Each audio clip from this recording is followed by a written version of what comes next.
All right, good morning, everybody. I'm glad to notice that we have a quorum, and I'm opening the public hearing on HCR 2, and I call Representative Partial.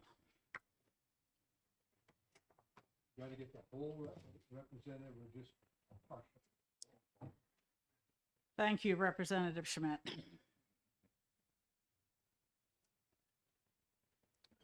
Thank you, Chair, members of the committee.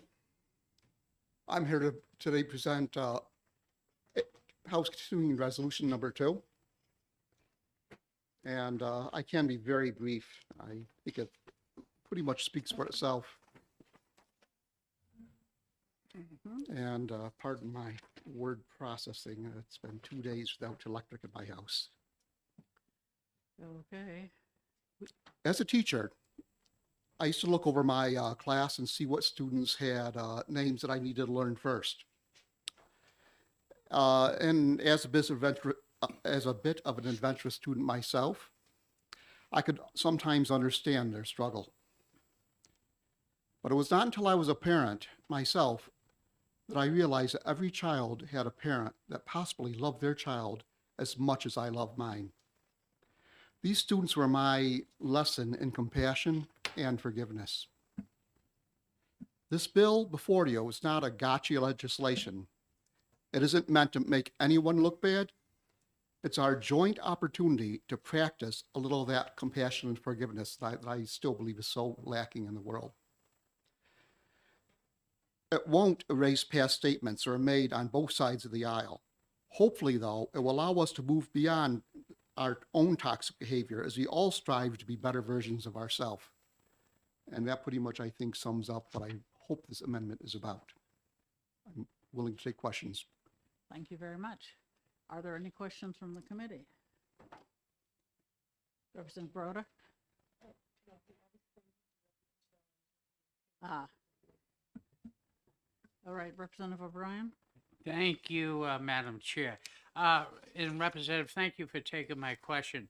I'm just briefly in my overview of this. What's different in this bill as compared to current law on vandalism and everything? And, I don't see fines, and I think that's also codified in some already existing state law. So if you could explain that, please. I would agree with you, and I think that as far as laws against this type of behavior, I think they're probably fairly, when enforced, I think they're probably will do the job we want. But this is not a bill to enact legislation. This is a resolution, and I believe that doesn't carry quite the legislative teeth that a bill would carry, and that would be my intent, to not carry those teeth. I think this is more of a moment for us to all reflect on where we'd like to go as a legislative body. I think we all agree there has been a bit of acrimony in the past within the chamber. And I think the fortunate thing about resolutions is they generally do stay within the chamber. They're not considered by other bodies, and they are often not used to enact laws. I think that's the advantage of a resolution in this particular case. I would normally count that a disadvantage. I hope that answers your question. It does. Thank you. Representative Hebert? Thank you, Madam Chair. Thank you for being here. Obviously, this is a very important subject. The resolution is in the past tense. So can you speak to that, why we would put a bill in that speaks to the past tense and not to the future? You know,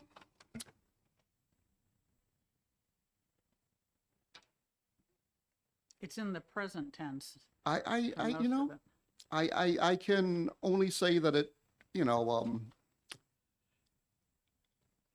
think you raise a good point there. Thank you for the question. By the time when this was drafted, there were several incidents, some happening in my own county, that were very fresh in my mind. And perhaps at that time I was considering more the freshness of those particular events. Were I to redraft it, I would definitely consider what you say. However, I don't think it makes the impact of what this resolution is trying to do any less significant. I would hope it wouldn't anyway. Okay, thank you. Other questions? Okay, thank you very much, Representative. Thank you. Is there anyone else who wishes to speak on HCR 2? All right, then I will close the public hearing.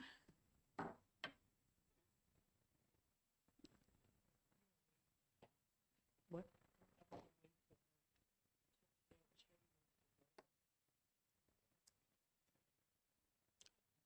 Okay, well, in that case, we have 25 minutes until our next hearing. So have a cup of coffee, everyone.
sorry about the delay.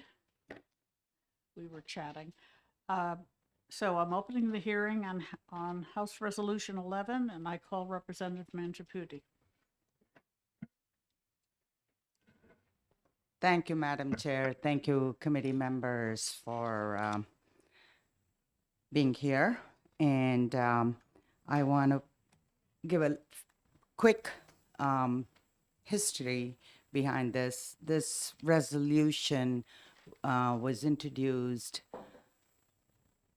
last term before, and it was a HCR, and it passed the House close to unanimous, 342 to 10 or something. And because it was a HCR and the Senate did not take up on their side, it died on the table or having passed the House. So this time I have brought it as a House resolution only. So basically what it does is acknowledging that welcoming communities exist in United States, and I can proudly say Nashua is one of the first cities officially becoming welcoming community and in state of New Hampshire. And there are 5, 6 other communities that are on the path, like Manchester, Concord. So basically what this resolution does is to acknowledge the immigrants, acknowledge their contribution, and acknowledge that New Hampshire celebrates diversity. Just a quick facts. Since the 2020 census showed that there are the diversity or the population change shift, demographic shift happened in New Hampshire before it used to be 98% white. And then it came down to 95%. And the 2020 census showed 86%. So, and also what the immigrants did to New Hampshire is helped with keeping the negative population growth and influx of younger workforce into the state. And in Nashua, it happened with if the immigrants were not accounted for, we would have 5,000 out of 90,000 population negative growth. And because of the immigrant population, the 5,000 negative was offset by the immigrants. So it's happening, and embrace it and celebrate it. And I am one of the faces of first generation immigrant.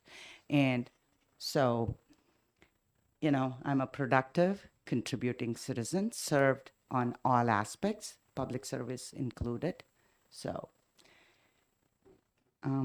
any questions? I'm happy to answer as much as I can. Representative Abear. Thank you, Madam Chair. Thank you for being here and taking my question. So as I read this bill, it says that you want to urge public and private businesses to embrace diversity and embrace this welcoming.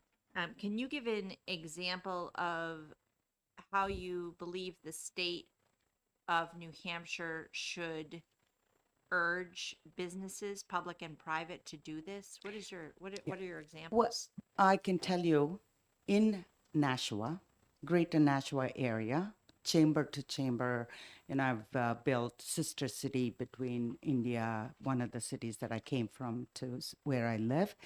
And chamber did facts, or in terms of how the economic impact of the region. So just if in Greater Nashua area, we have about 6% Indian American alone, people who come from where I come from. they contribute. They have over 100 businesses started by them, starting from grocery store, salon to high tech and working. And they bring in, this was 2015, 16 time, that time frame, they bring in about $3.5 billion revenue each year. Just the 100 business, just this community. So when there is a positive impact, just acknowledging the presence. And that's why Nashua has gone that way to officially become welcoming. And we have a welcoming celebration. And when, somebody from India comes in, yeah, so they will, it's not a mandatory policy changes. Instead of saying, go back to where you come from, acknowledging the fact that we are here to stay and we are contributing. So encouraging that inclusion and acknowledging contribution. Follow up. Follow up? I don't think my question was answered. I'm trying to get at how this bill would, and I know you're saying this is not a mandate, but the word urge is not defined here. And I'm curious where the government's place is in that definition of urging. Thank you. It's not a bill, it's a resolution. So there's no implementation of any law or bill. It is just acknowledging, yes, we see the diversity. Yes, it's happening. And yes, we acknowledge it. That's all. Acknowledgement of presence of immigrants, and we are a welcoming state. Thank you. Other questions? Representative Gerhardt? Thank you, Madam Chair. So the statistics you used before, you said it went from, I forget, 100% white to 96 or down to 86% currently. So would the ideal goal be 0% white? No, that is not. Representative, that's really not an appropriate question, I don't think. Thank you, madam. Well, I'm just curious. The trend is moving downwards. So that's a good thing, as that's what we're establishing. No, I'm not saying anything about it. I'm just stating the facts, Representative. And there is no motive or goal to say we want to shift it. It is just, I'm here. I'm, my family and my community is contributing. This is an adopted country. I'm a citizen, voting citizen, and people like me are existing. Acknowledge it. That's all. Thank you. Instead of saying, go back to where you come from. Yes, thank you. Representative Baroda? Good morning. Being a first-generation immigrant myself,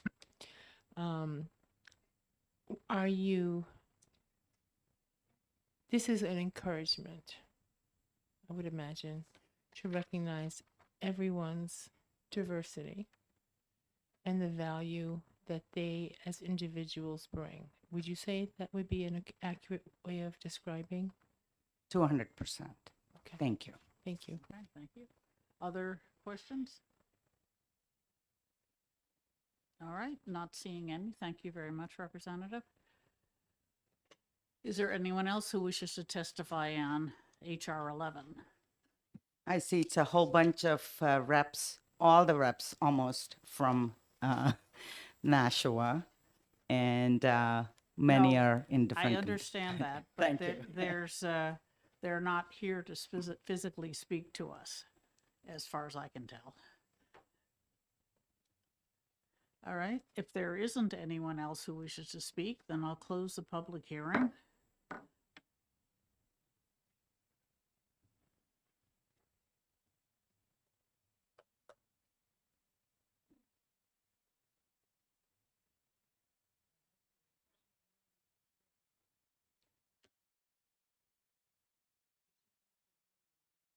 Okay, well, fine. We have another half hour free. At 11:15 is the hearing on House Bill 96.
Gotta be there.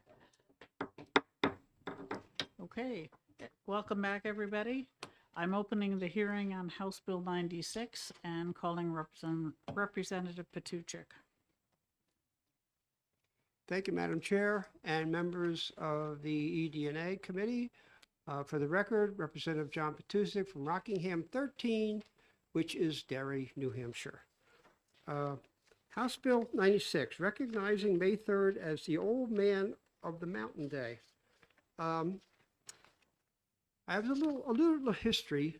A while back, my wife and I were sitting at dinner talking and remembering the old man. We used to go up and down through the Notch with our kids visiting New Hampshire. And always when we went by, always mentioned that, geez, it's what New Hampshire is supposed to be all about. And I just thought that it would be interesting to recognize the day that the old man decided to come down. Nobody saw it. Nobody heard it. And it's just as if it was his choice to come down when he wanted to come down. We don't know if he was there for 100 years or 1,000 years or 1,000,000 years. It was his choice and the higher being that decided that it's time to come down. So I had a talk with Representative Shurtleff about 1.5 years, 2 years ago, about some type of remembrance, not a big whoop-de-doo holiday, just a day of remembrance. You drive through the Notch, you look up and say, that was pretty cool. Or you think about it, say, yeah, that was very interesting. And it just was something that I thought was appropriate. Then I talked to Senator Bradley about 1 year ago. He said, John, that's something I could get behind. And then I talked to Representative Packard, and he says, I could co-sponsor that. And also talked to Senator Susie. And she said, yeah, I've done that myself, going up through the Notch, look up and say, geez, he's missing. So that was my idea, to have the 4 leadership positions be co-sponsors, and they all agreed. I've broached the subject with some of the media. They have broached the subject with the governor, and the governor said he would definitely be behind this. It's just a day of remembrance, not a big whoop-de-doo holiday, like I said. Just something that would be on the calendar. I also realized that eDNA, being as I'm a 4-term member, they do not like to do days. So I understand that. It's just that this would be a nice thing to do for the people of New Hampshire because it is remembered in New Hampshire. The United States Mint remembered the old man on the quarter. The United States Postal Service remembered the old man way back with a 3-cent stamp. I'm old enough to remember that.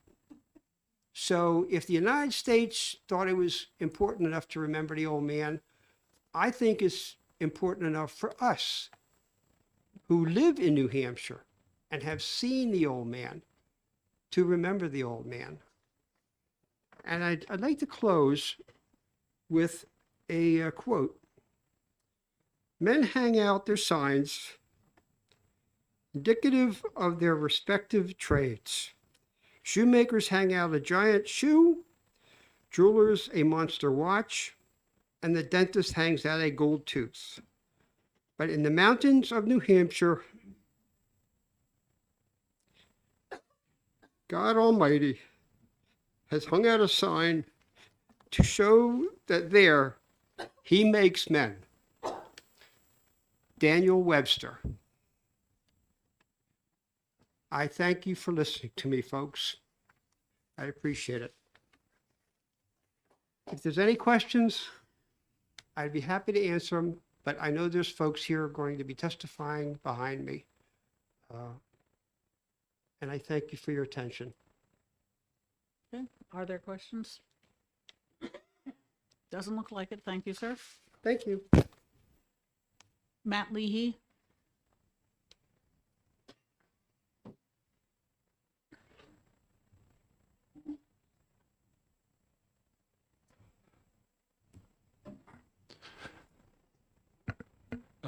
Good morning.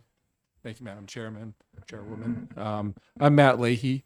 I'm the Public Policy Director for the Society for the Protection of New Hampshire Forest. I'll be brief. We support this bill. And I want to thank Representative Tusick for bringing it forward. He actually did a great job stating why this is important. So I won't repeat that, but I will just say, obviously, the Old Man of the Mountain is goes so deep into New Hampshire's culture and history. It's something I think we were always proud of. And I remember as a kid going up to the notch and looking up to see the old man. It was always very exciting. So I just want to reiterate that we support the bill and we'd appreciate your support of it. Thank you. Questions? Representative Baroda? Thank you. Mr. Leahy, one of the concerns that we have when it comes to days of recognition Yep. is that they're just going to be in a statute, never to see the light of day. Right. So does your organization have a plan on what they would do on this day? That's a good question. Not necessarily, but I will say that, and I won't give you the full history of the Forest Society, but back in the 1920s, the Forest Society actually worked with the state to establish Franconia Notch State Park. So it is part of our history too. So I think we certainly would want to do things to, promote the day and promote the importance of celebrating the old man. Thank But you. I don't have a particular plan right now in place. We haven't come to that, but it is part of our history too. Representative Mangiaputi? Mangiaputi, excuse me. Thank you, Madam Chair. A quick question in terms of, since the old man has disappeared or he disappeared, hasn't been there the Franconian Lodge, when you go to see the notch, there's some histories, there's some description and historical perspective of the space. It already exists, right? Correct. Yeah. So there is a Old Man Plaza in the Notch, which is it's a beautiful spot. We just think this day would kind of add to what the state is doing to celebrate the old man. Thank One you. more Follow up? Yeah. Thank you, Madam Chair. So is there anything up on the notch to kind of commemorate this is where it was, to encourage tourism to go all the way up? You mean in the like a place? I mean, like where they used to be? I don't believe so. No. Representative Simon? If I can just help with that, there's a place called Profile Point right around Right. Profile Lake. And there, depending on your height, you can stand at certain points, and they've set stuff up so that you can see the old man as it would have been on the mountain. So you can kind of experience what it was like without it still being there. Representative Dolan? Thank you, Madam Chair. And thank you for taking my question. I know that out at Mount Rushmore, a lot of the stones have come loose and Yeah. some have fallen down, and they've the federal government has worked to wire them back up and to hold everything in place. You know if there's been any suggestions or work to perhaps reconstruct the old man and wire him back up? I don't. I think- know when think it we have first someone happened, else there- who would be able to Right, answer that. I yeah. do know that the old man was wired together for years at least prior to its failure. Yeah. So I believe there's somebody else who can Right, speak to I that will- more yeah. authoritatively. I can wait. Yes. Thank you. Other questions? All right. Thank you, sir. Thank you. David Nielsen?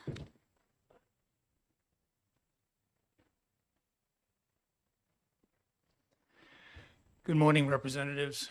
I'm David Nielsen. I am the caretaker of the Old Man of the Mountain. So appointed by Governor Gregg. I'm gonna do this. Okay, so, My father was the first caretaker of the Old Man of the Mountain, Niels Nielsen. And my dad, myself, along with my wife Deb, cared for the old man from 1960 to when he fell in 2003. We undertook many, many occasions to secure the forehead stone and secure the mountain from slipping away and trying to deter the natural effects of acid rain to the rock and things like that. We always knew that it would fall. We were just hoping that it wouldn't fall in our lifetime.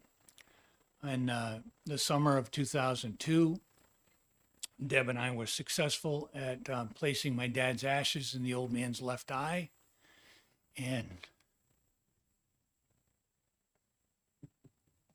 it was his wish to remain with the old man, and in fact, he does today. The Old Man of the Mountain is responsible for tens of millions of dollars of tourism and economic value to the state of New Hampshire, going back at least to 1805 and perhaps even to 1604. The Old Man of the Mountain is on signs we have. The Old Man of the Mountain is on T-shirts. The Old Man of the Mountain is still a very vibrant part of the economy of the state of New Hampshire. It's not, the memory of the old man is not only important to my family, but is important to the history of the state of New Hampshire. I wholeheartedly encourage you to embrace this bill, and there are several efforts afoot to do something special on May 3rd, and I think this would be a fitting tribute. If there's any questions, I'd be glad to answer them. thank you very much. Are there questions? Representative Schuett? Thank you, Madam Chair. Good morning.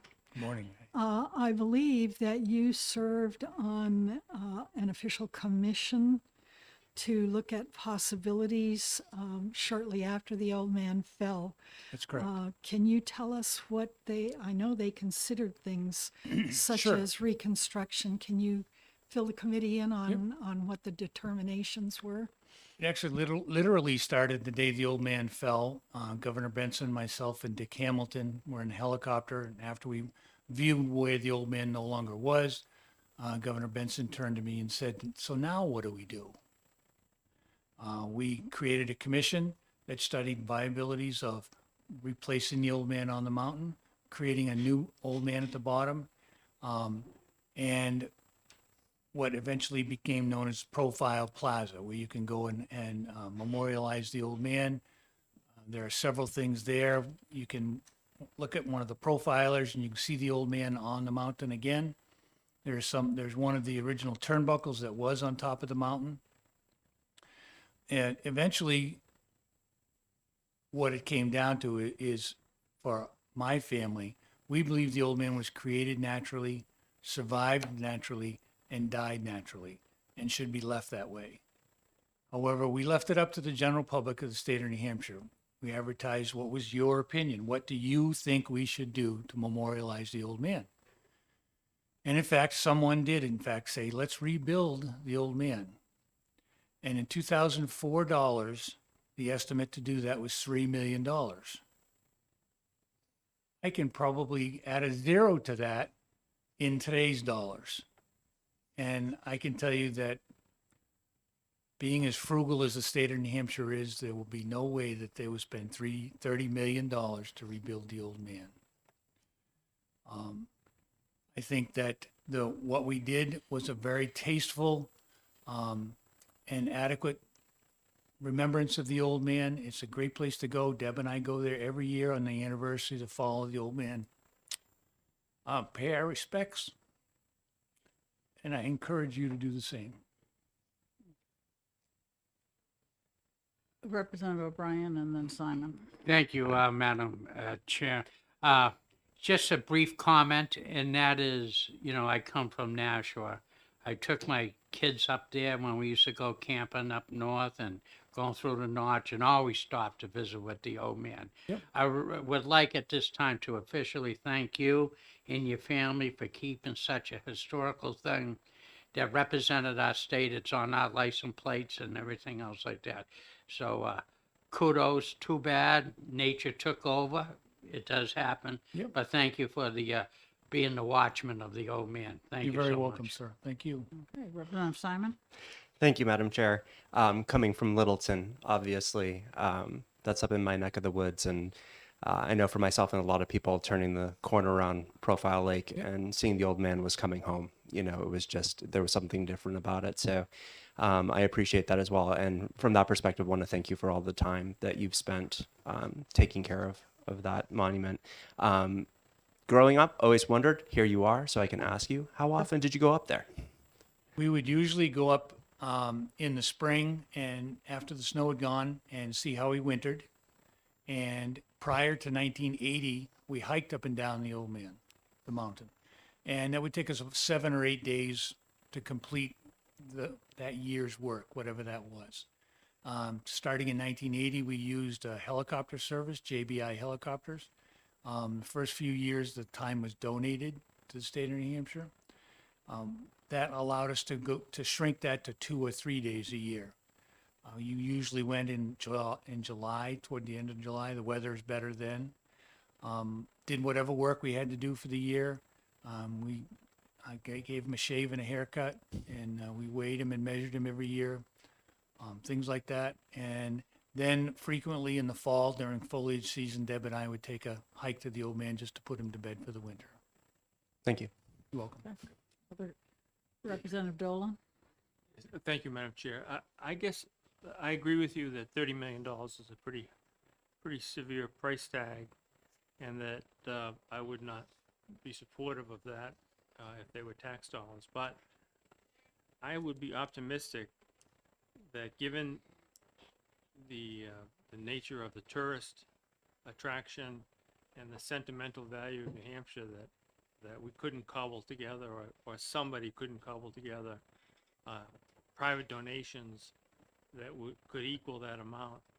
So I guess I wouldn't be so quick to say that it's not viable and we shouldn't do it, but I think it's something that ought to be kept on the table in terms of a reconstruction.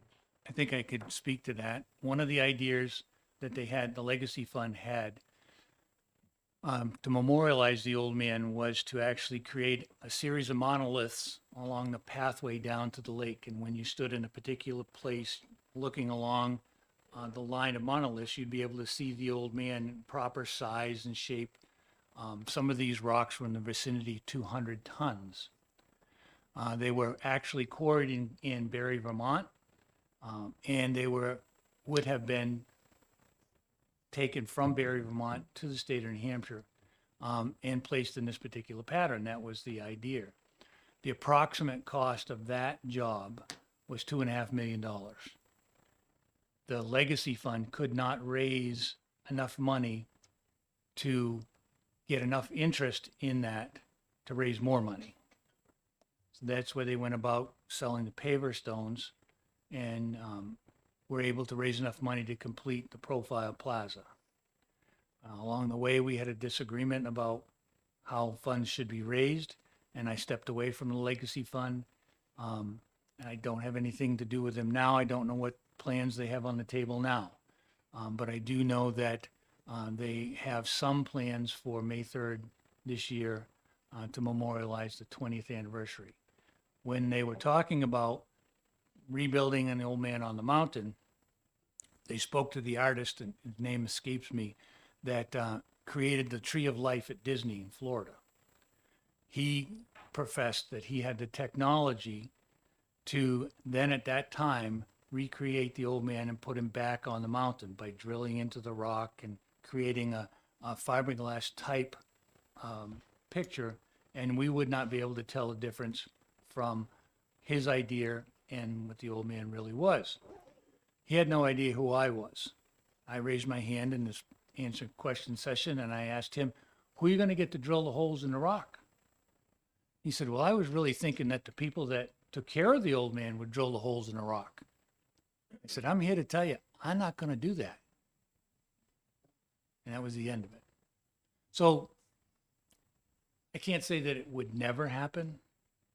I probably would lobby against it. Thank you. Representative Manjapudi?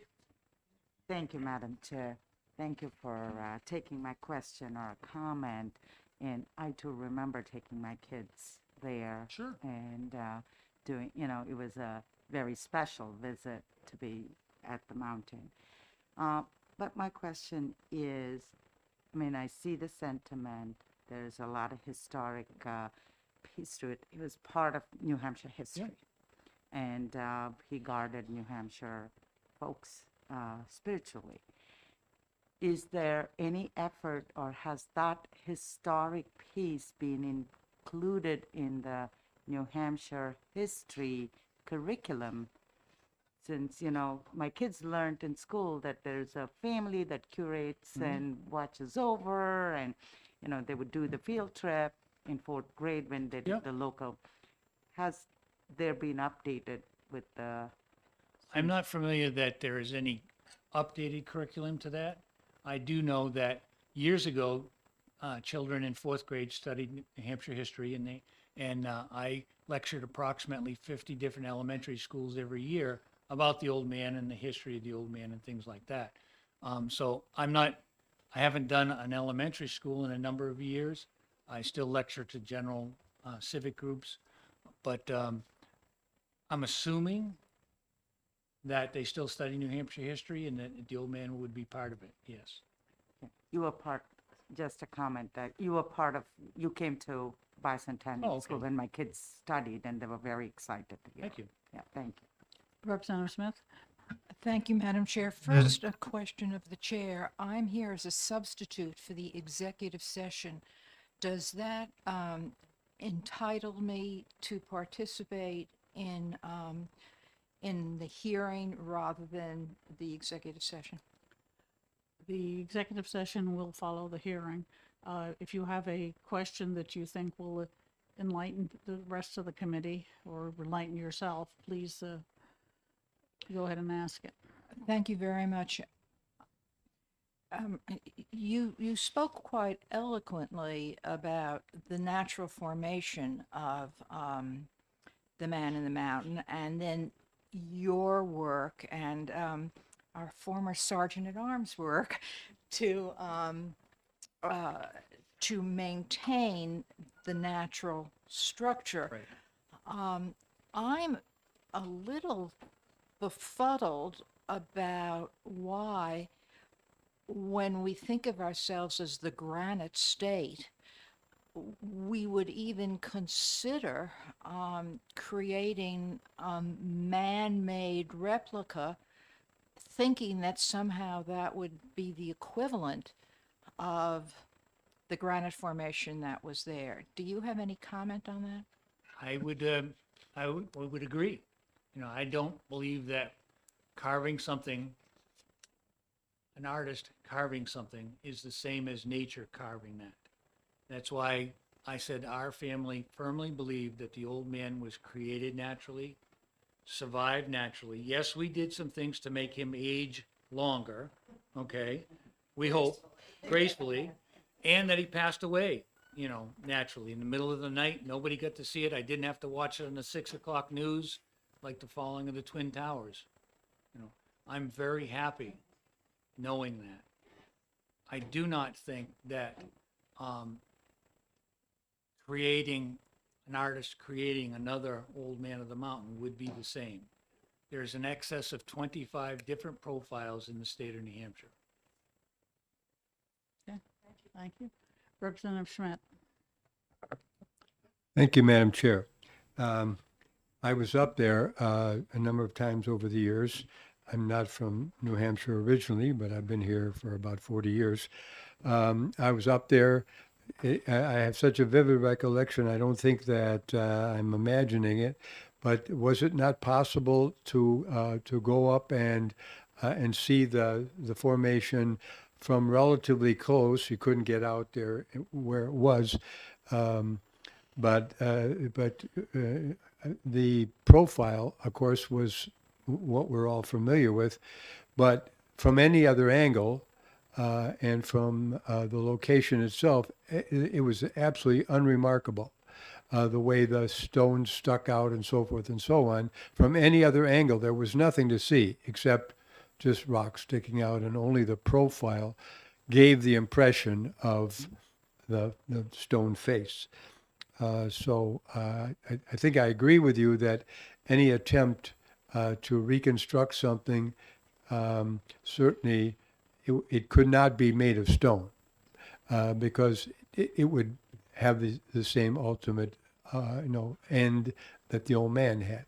And putting something up there to create the profile would be, I think, along the lines of your thought that it was naturally created to inspire us all, and it fell even in spite of all the cables and wires that you guys put up there to keep it in place, and recreating it would not be a possibility. Right. You could, when the old man was there, actually hike to the old man and go out and sit on top of his head like when we worked there. It was open to the public. There were hiking trails to it and from it. We generally didn't encourage people to do that because people, by their very nature, would vandalize the old man. And that was part of the work that we had to fix every year was, somebody carving their initials or a heart with the initials in it and things like that on the old man that we had to repair every year. But you still can today. If you're very, very courageous, you can go out on it today. Okay. Thank you. Representative Schuett, do you have a question? Thank you, Madam Chair. Having known your pop, who was actually a member of the House of Representatives, and you and your wife literally risking life and limb to go over the edge to do repair work, do you feel if there were a reconstruction that it would be worthwhile for someone to do that kind of dangerous work to ensure that it stayed there? I'm assuming the stability of a reconstruction would be an issue also. First We're off, getting I awfully think far from the yeah. subject of on Memorial Day, if you don't mind. I mean, we can chat with these people afterwards, but is there any questions about that's somewhat related to the bill? All right. Thank you very much for your You're welcome. testimony. Robert White.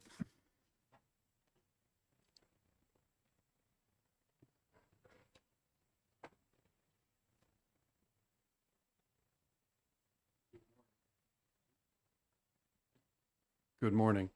My name is Robert White, and I'm a landscape architect from Portsmouth and Intervale. And I believe I may be able to be helpful on a variety of these questions, but I realize that we're also a little off the topic of your bill today. But what I would say as background to myself and why I'm here is for a period of at least 6 years, I was the consultant involved in advising the Old Man of the Mountain Legacy Fund in the development of the memorial concepts, working with all of the committee members with a design competition for the memorial. And so I had a deep understanding of the process that went through and the direction where that was going. I think it's fair to say that we went to the doors of 4 different governors and until the Legacy Fund decided to lay down the effort to complete the memorial, we walked away empty-handed without leadership from the state of New Hampshire to recognize what is probably New Hampshire's most important symbol. So there's a certain amount of frustration with that. We would love to have been successful in the private fundraising campaign to do that. The Profile Plaza that you see out there was basically one part of a recognition of a 3-part original idea for the memorialization of the old man and the experience, three parts of experience that were really seen as sort of an archetypal New Hampshire experience. So, but I'm here because there's you're faced with a decision, and I'm here to advocate for it because I think there's really one basic principle that we need from you, and that is recognition. And so I'm going to so while I'm a landscape architect, I'm also a trail builder. I have spent 12 weeks when I was in college and high school and college working on Franconia Ridge. The old man is a friend. I'm not as directly related to the old man as the Nielsen's, but I do have some skin in the game on this. What I wanted to say in regards to this is that people in our state are anxious for the memory of the old man to be acknowledged. This designation of the Old Man of the Mountain Day on the day that he fell, I use a trail building analogy to it. When we started building rock steps up Mount Lafayette and across Franconia Ridge and of all the trails in the White Mountains, of which I've been involved for almost 50 years, what we learned was that you needed to lay, before you started steps and you started climbing, you had to lay a foundation. And that foundation was a stone at the very bottom of a staircase. It could be at the bottom of 5 steps or 500 steps. And that stone was the foundation upon which everything else was possible. And so the way I see it is the metaphor for this gesture of the recognition is that's the foundation step to which we will have the opportunity with leadership, with funding, with the state and local and basically every resident of this state to participate, as well as visitors, to then have a foundation upon which other important recognitions of the Old Man of the Mountain can be rekindled and be brought back to a proper consideration so that we can actually do something about this memorialization. The history of memorials in our country is many of them took a very long time. One of my college professors was the designer of the FDR Memorial in Washington, D.C. It took 50 years between the design approval of that and the actual execution of that memorial. I would say it's worth the wait. The old man is worth the wait also because he certainly was there for hundreds, if not thousands of years. So we can wait to get the right answer, but we need the foundation, and this is a very important recognition of that. So I would like to close. I wish that I had the opportunity to have one of my colleagues with me, but in recognition of in 2019, celebrated the 200th anniversary of the Crawford Path as the oldest continuously maintained footpath in America over in Crawford Notch. In 1919 to 2019 was the 100th anniversary of the Appalachian Mountain Club Trail Crew, of which I had the pleasure to serve on for 5 years, and am still involved as an alumni at Camp Dodge. As a part of that recognition, I commissioned Odds Bodkin, who is New Hampshire's probably most famous storyteller, to tell a story of what became 200 years of trail building in the White Mountains. The Old Man of the Mountain features prominently, but I'd just like to take about 3 more minutes to play you the very end of this recording. So what I'm going to do is I'm going to pull it up on my computer here, and I've been instructed to point the microphone at the speakers. So we'll see if this wonderfully low-tech solution to a high-tech system can work.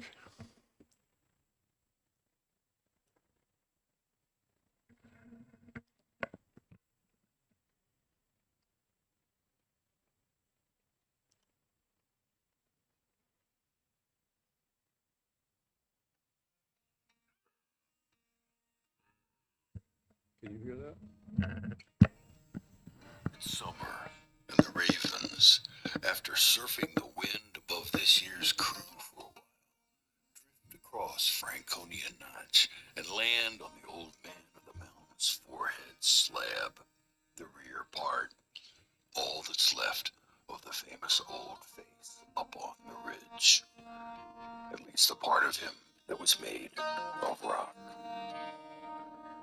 Despite decades of epoxy and iron bars, cement, cables, and hand cranks, each straining to keep all 7,200 tons of him up there. He finally joins his brothers and sisters one night on the talus slope far below. He'd been balanced delicately on his chin block for thousands of years. But once the chin slips free that night, off its cantilevered point, just enough of which it finally rotted to kaolin clay, the upper lip and nose go too. Suddenly, with nothing holding them up, the eyebrow and front forehead tumble free. 7,000 tons of rock, quite famous rock, quite symbolic and storied rock, tumbles down to the scree and explodes into common boulders and dust. The thunder, echoing up and down Franconia Notch, has to last at least 30-40 seconds. Look up there, honey. See the old man? See his face? Nobody does anymore. Nobody hears him fall that night. Nobody even knows he's gone until the next morning.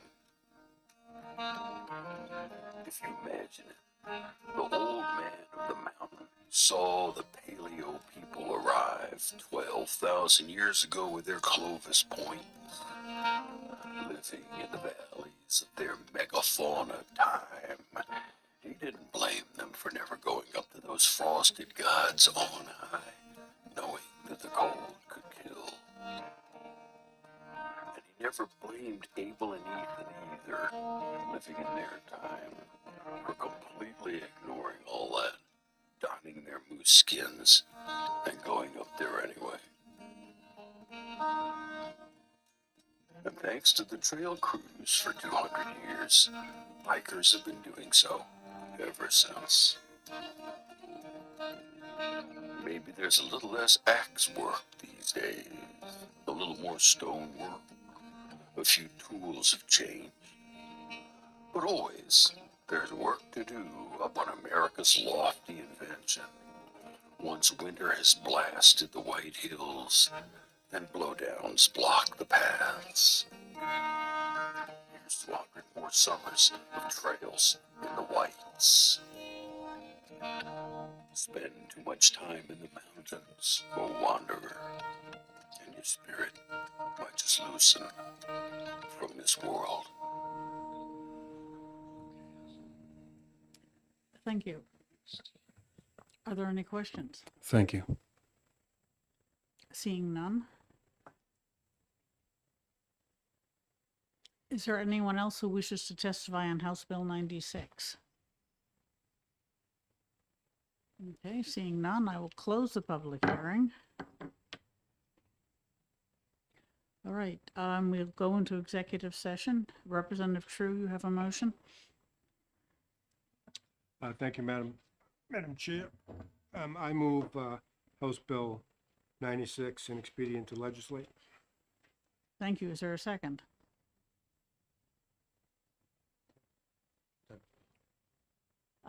Okay. All right. Moved by Representative True, second by Representative Blackus. Do you wish to speak to your motion? Thank you, Madam Chair. I'm not denying anything about the old man of the mountain. He's certainly a solid part of New Hampshire history. But as far as the bill, like many other bills that have come before this committee, looking to memorialize in statute, I don't feel that the statute is the proper placement for a memorialization of the old man of the mountain. We heard today that it's this year is the 20th anniversary. Certainly a fitting time for any concerned groups or people who want to get together to celebrate the old man of the mountain. And at that time, they could certainly go to the governor and with a big whoop to do, have the governor proclaim the 20th anniversary, something very important. That is certainly up to the individual citizens of the state, if they want to do something like that, to go ahead and do it, but not to put something into statute. I think it just gets lost. We've got I think there's 28 various issues that are memorialized in statute that no one remembers. If we want to remember the old man of the mountain, we should do that with groups getting together to do such thing. Thank you, Madam Chair. Representative Likas, do you wish to speak to your second? I just agree with what he said on that. Okay. Any Representative Schuett? Thank you, Madam Chair. Having served on this committee, I believe this is my 5th term. I generally uphold that ideal that was mentioned, that we don't like naming days. However, in this particular case, I feel this is such an iconic part of our state identity that I am going to oppose ITL. I would hope that we could have it preserved and recognized in statute, and I think that would give whoever's still around in 50 or 100 years the impetus to encourage whoever the governor is at that time to continue the recognition for the old man. Thank you. Okay. Anyone else? Yes, Representative Broder. As much as I respect Representative Schuett's position, and I'm pragmatic, and I view representation from different aspects. And I see the old man on the mountain in our license plates. I see the old man on the mountain in a lot of things. I know we have statues in our state for those people that we commemorate. And I think that those are more valuable than this day. And I just wish that we were as passionate about the representation of other elements of our state as we are as a state towards the old man of the mountain. So I will be supporting the ITL motion, and I'm just looking at it from that standpoint. Thank you. Representative Dolan and then Goley. Thank you, Madam Chair. I tend to support Representative Schuett's point of view on this, that I think that when we think about what New Hampshire is known for, with our beautiful beaches, the foliage in the fall, the ski resorts that we make use of in the wintertime, the Capitol building that we're sitting in now, if you drive up the highway, the gold dome is iconic. But none of those things compare with the New Hampshire's old man of the mountain. It is, in my view, step way above any of those, and it would be a shame if we don't have a way to observe recognition of that, and in my view, work to recreate it, but that's not on the table now. So I'll be voting against the ITL.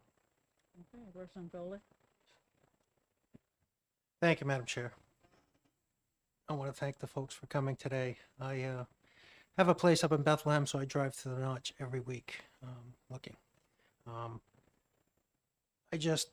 I've taken a position over the years on naming days because, as Representative True said, the numbers that are currently in statute are somewhere around 26, 28 days listed. This calls on the governor to proclaim annually, and I don't know of any governor yet, or haven't heard of a governor yet, that wouldn't proclaim that day if asked. And I'm torn because my position, we've had some great causes come before this committee that I have said no to. And I think it does a disservice to those other organizations that have come before us in doing so, to pass this one or to vote for this. I mean, I could tell you almost the exact spot I was the day this fell, when I got the phone call in the morning, bright and early in the morning. And it was, received the phone call while I was fishing on Lake Winnipesaukee that morning. And I received a phone call from, many of you know the individual, Terry Paff, had called me as soon as he heard from state police that it had fallen. So I could tell you almost exactly where I was that morning. But for the reasons stated, I mean, I think it's more important to continue the efforts at the site and doing what you're doing on the anniversaries and reaching out and having the governor do it than just putting it into statute where it is. If you asked anybody to name all 26 days that are in statute right now, I don't know anybody who could. I think it's more important to stay out in the forefront, out in the focus, and continue to do the job that you just did here today, bring it all to our attention as to what happened. So I just wanted to let everybody know the reason if I don't support this, why I'm not. Thank you. Representative Smith and then Simon. Thank you very much, Madam Chair. I share with all of us the common revered memory of the old man, and I hold in very high regard the prime sponsor of this legislation and those others who have joined him. And yet, when I read the bill, I see nothing that requires legislative action. We are not being asked to create an entity to solve this problem of how we continue to memorialize the old man. We are not being asked, thank goodness, to spend money, because of course we wouldn't. We are not being asked to do anything legislatively. All we're being asked to do is to put in an RSA that no one will ever read. And that, to me, does a disservice to the incredible importance that the old man holds in this state. There is indication here that the governor should do something. But is it appropriate for the legislature to direct the governor to take not a legislative action, but an executive action? I think that there's much that could and should be done to continue to maintain the importance of the old man and the mountain in this state. I think this legislation diminishes that by burying this language in the RSAs rather than making sure that the governor does what is clearly in his power to do, and continuing to support in public the actions of those who care so much about maintaining its memories. So with unbelievable respect for the sponsors and for the fallen structure, I would vote to support ITL. Representative Simon and then Len Japuti. Thank you, Madam Chair, and I would like to thank the members of the committee for their comments. People have spoken very eloquently and very passionately about that, and as a member of the North Country, I appreciate that. Representative Smith could not have spoken more eloquently, and although we sometimes find ourselves on opposite ends of a debate, we're in agreement on this one. The Old Man on the Mountain is different for people of the North Country than I think it is for other people in the state. For us, it's home. For us, it was a symbol of kind of our northern rugged independence. And we had a great affinity for it. It was a part of our community. And I remember coming into my place of business the day after that it had fallen. And it was a day just spent with people coming in and out, sharing memories, talking about it. And so I have no lack of love for the Old Man on the Mountain, quite the opposite, as a member of the North Country. But I agree, the bill, as well-intentioned as it is, does do a disservice to the monument. If it did have a fiscal note saying we're going to spend money and do something, as tight-fisted as we can be sometimes, I would actually support that. if it was going to bring something to the people of the North Country, I would support that. But this will just get buried. And piggybacking on Representative Goley's comments, being able to, to say 26 of them is nearly impossible. I would say almost nobody can mention one of them and get it correct. So I just don't think this is the proper avenue, although I do appreciate and would continue to support efforts to push actual celebration, actual memorialization of the old man. So thank you, Madam Chair. Councilmember Jacuti? Thank you, Madam Chair. Just a couple of things in terms of, yes, his old man is an icon, is a historic symbol for our state. And this only does the day of the old man disappearing. And it's important we don't know the beginning, so we only know the ending.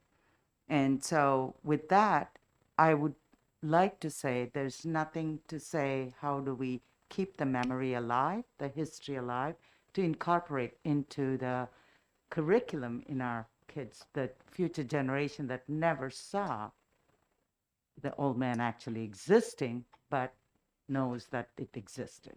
To have those kind of thing is more meaningful than just acknowledging the end of an icon. So, but it's a good path. I do respect that. And I will see how it goes and end Right. that. Thank you. Anyone else? All right, the motion is ITL by Representative True, and the clerk can call the roll.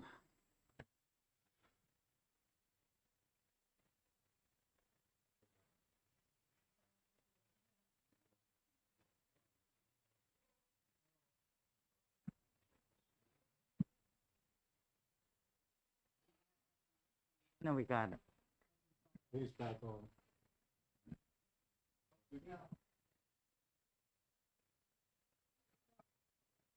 Mine is on, Madam Chair.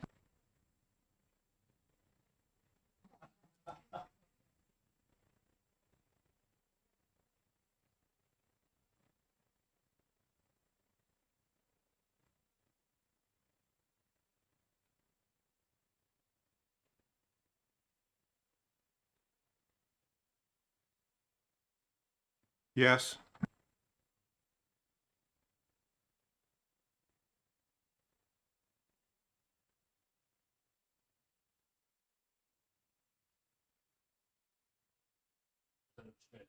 Yes.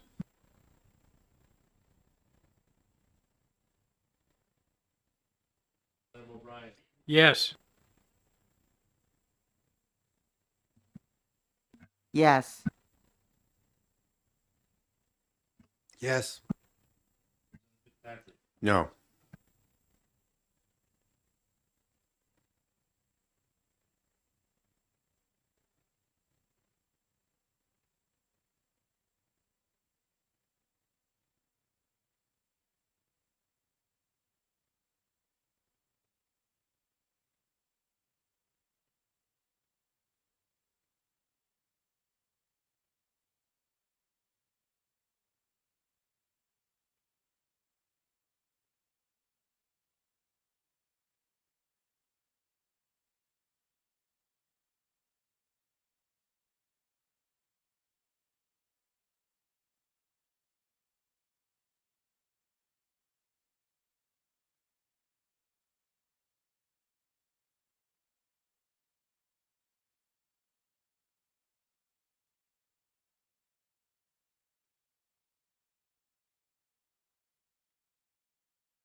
It is.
Mic check.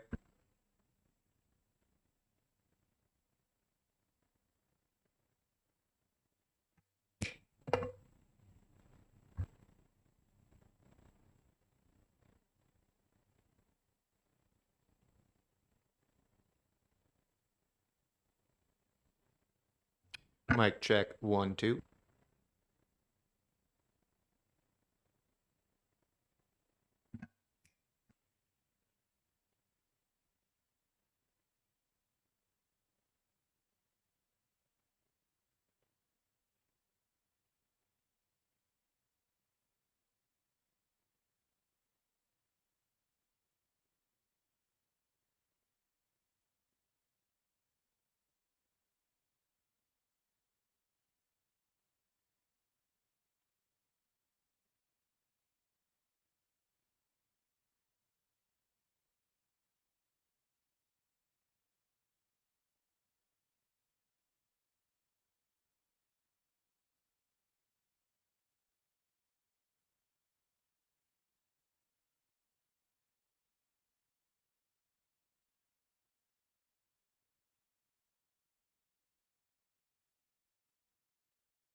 All right, good afternoon, everyone. Yes. As a special treat this afternoon, after we finish our executive sessions, the OPLC will be presenting an overview of their intentions on the license deletions and consolidations in House Bill 2. And you're all welcome to stay for it. We'll see what it does. And meanwhile, I'm opening the hearing on House Bill 428, and I call Representative Shapiro.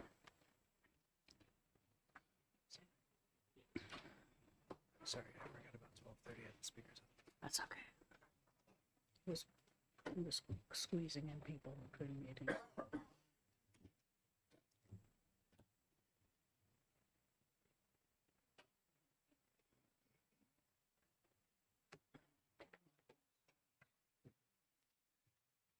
Thank you, Madam Chair, and thank you, colleagues. For the record, I am Joe Shapiro, representing Cheshire 16, Ward 2 in Keene, and 9 surrounding small towns. So as you will quickly see, there's a large amendment to this bill, so I'm going to start off with the underlying bill. Having served on last year's committee to study and make recommendations relative to licensure and mental health professions, I'm here to introduce one of the several bills coming out of that committee's work. House Bill 428 was requested by and written with the collaboration of the Board of Mental Health and OPLC. The underlying bill does three things.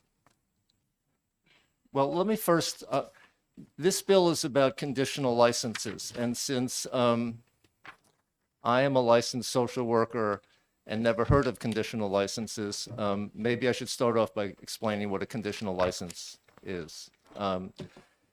So a conditional license was evidently passed into law in 2021, added to RSA 330A. And a conditional license for social workers, licensed mental health counselors, I think for pastoral counselors as well, or marriage and family counselors, is a license before someone gets their independent clinical license. So for an example, somebody goes to school and gets a master's in social work.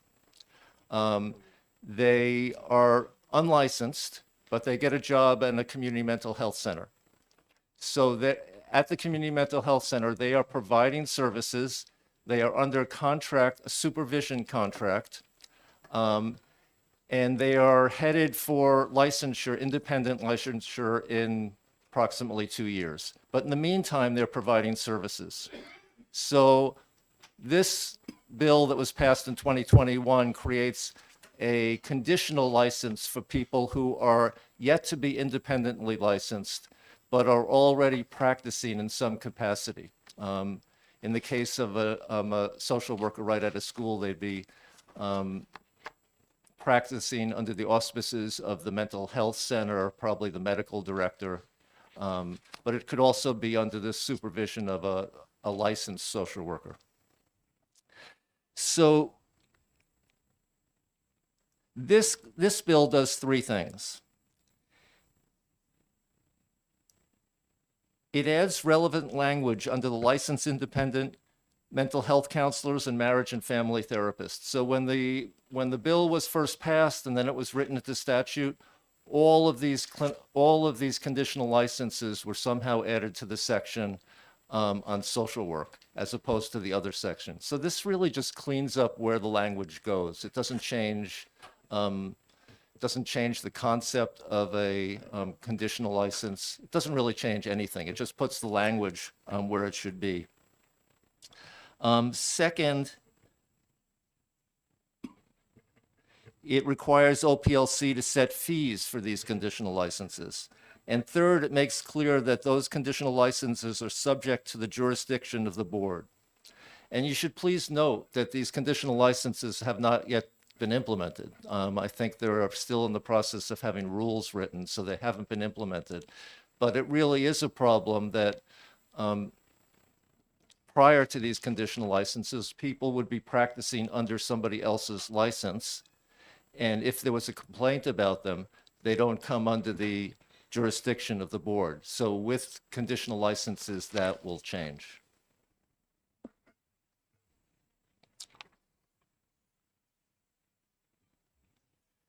So you should have before you, and I don't have one before me, but you should have before you amendment. Excuse me, sir.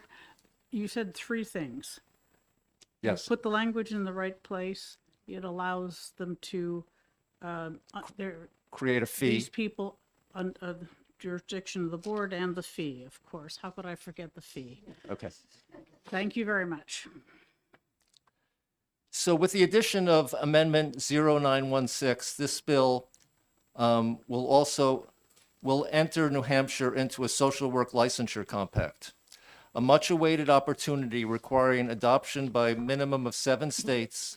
Implementation of the compact will increase access to mental health services, promote portability and address workforce shortages by eliminating the need for licenses in multiple states, reduce burdensome and duplicative requirements associated with holding licenses in multiple states, maintain consumer protection, and support military families who move frequently, whether they be patients of a social worker or whether one of the family members be a social work practitioner.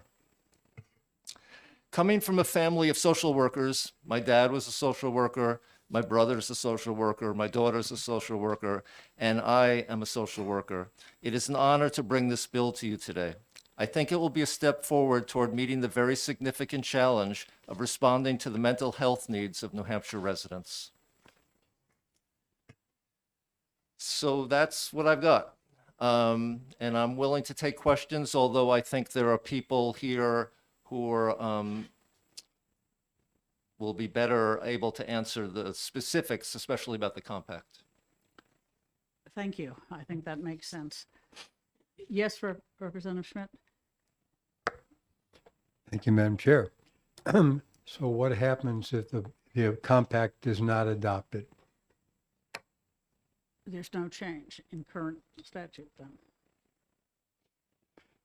Well, you said the bill, the underlying bill is, does what it does, but that in your remarks about the compact, you stress some of the advantages of it. But what happens if the compact doesn't get adopted?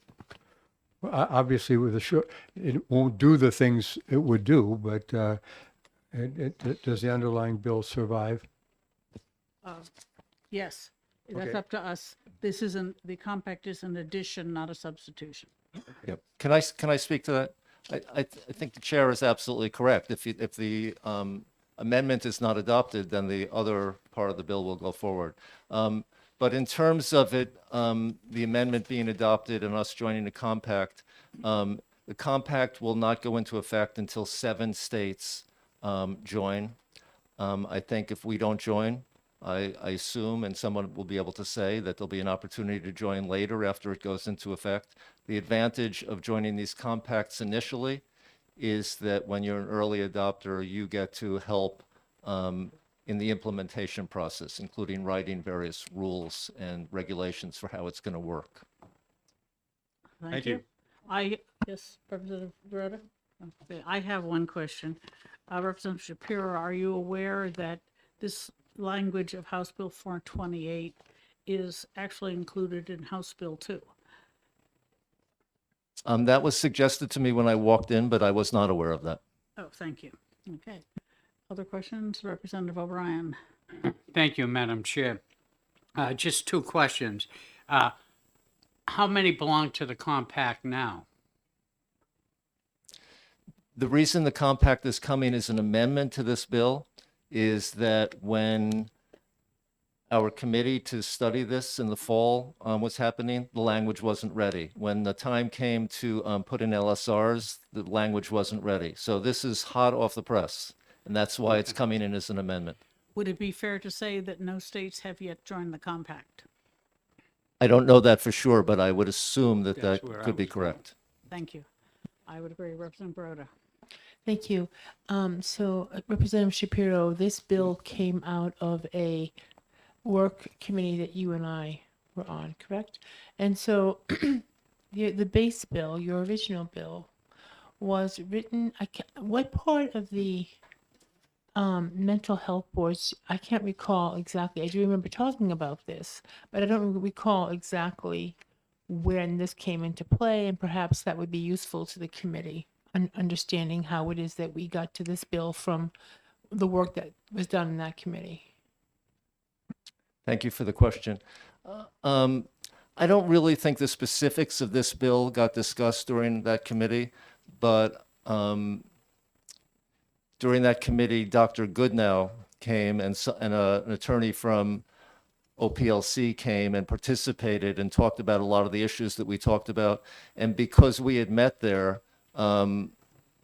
Goodnow, who was the chair of the Board of Mental Health, approached me after that to say, we have a problem. We have this language about conditional licenses, and it's all the wording is in the wrong places. So this was, by virtue of the fact that we met those people at that committee, not something that was discussed at that committee. Okay. Representative Mangiacuti.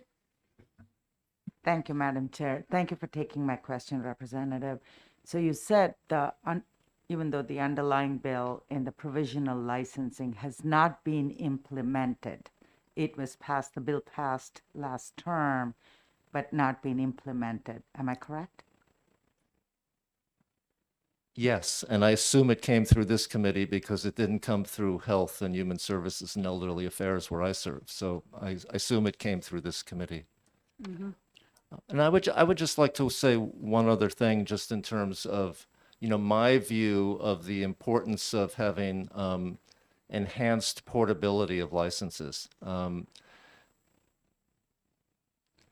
Since serving over the last 3 terms, I've been approached by a number of people in my community who were trying to hire mental health practitioners who were having a difficult time doing so. And this was frequently one of their complaints.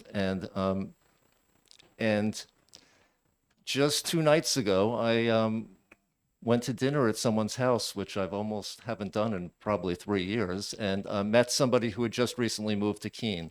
So we introduced ourselves. They said they were a dental hygienist. I know this doesn't deal with dental hygienists. And I said, oh, that's great, because we just passed a dental benefit for Medicaid. And she said, that's great, but I'm working in Brattleboro. She said, when I tried to get a license from Nevada, where she had moved from, I got a license in 3 days from Vermont. But she didn't go into details, and I didn't solicit this information. But evidently, it's a longstanding complaint that it's difficult to come with a license from another state and be able to get a license handily here and join the workforce here. Thank you. Other questions? All right, seeing none, thank you, Representative Shapiro. Lynn Stanley.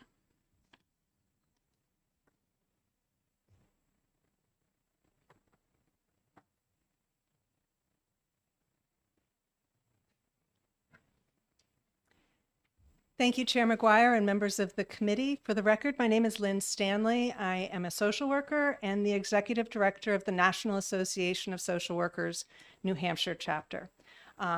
We are in support of the underlying bill and delighted to be here today with the amendment of the Social Work Compact. As Representative Shapiro said, this is hot off the presses. It was finally ready February 27th. There are a number of states we're racing towards the finish line to, to be part of the first 7. New Hampshire has a long history of adopting interstate compacts. The psychologists have had their compact for years now. The mental health counselors had their compact approved last year. And we are hoping that we will be able to be, as social workers, included in interstate compacts. As Representative Shapiro said, one of the reasons why we're pushing in hard to try and get to be front of the line is because some of the major decisions will be made by the states that are initial adopters and enactors of the compact. We think that we have a lot to offer and want to be part of that decision-making process. Within the compact language, there are 3 different licensure tiers. New Hampshire qualifies for 2 of them. That would be the LSW and the LICSW. New Hampshire does not have an LMSW, or licensed master's social worker. We have a licensed social worker, which is a bachelor's level social worker, somebody who has their BSW from an accredited program. That has not been put into action yet, but it has been put into statute that there is that licensure tier. So our BSWs from Plymouth State and from UNH would be eligible for this interstate compact. More commonly and in greater numbers is the LICSW, Licensed Independent Clinical Social Worker. There are a little over 1,700 licensed independent clinical social workers who are right now active in the state of New Hampshire. All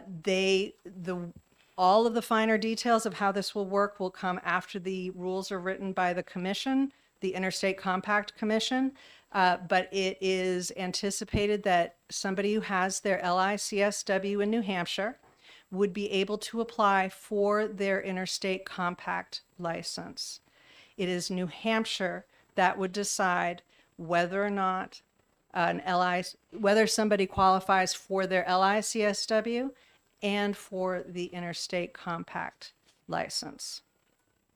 Any complaints that are made, it is for somebody who is licensed originally in New Hampshire, the complaints are handled by New Hampshire, even if the complaint does come from one of the member states where the client might be.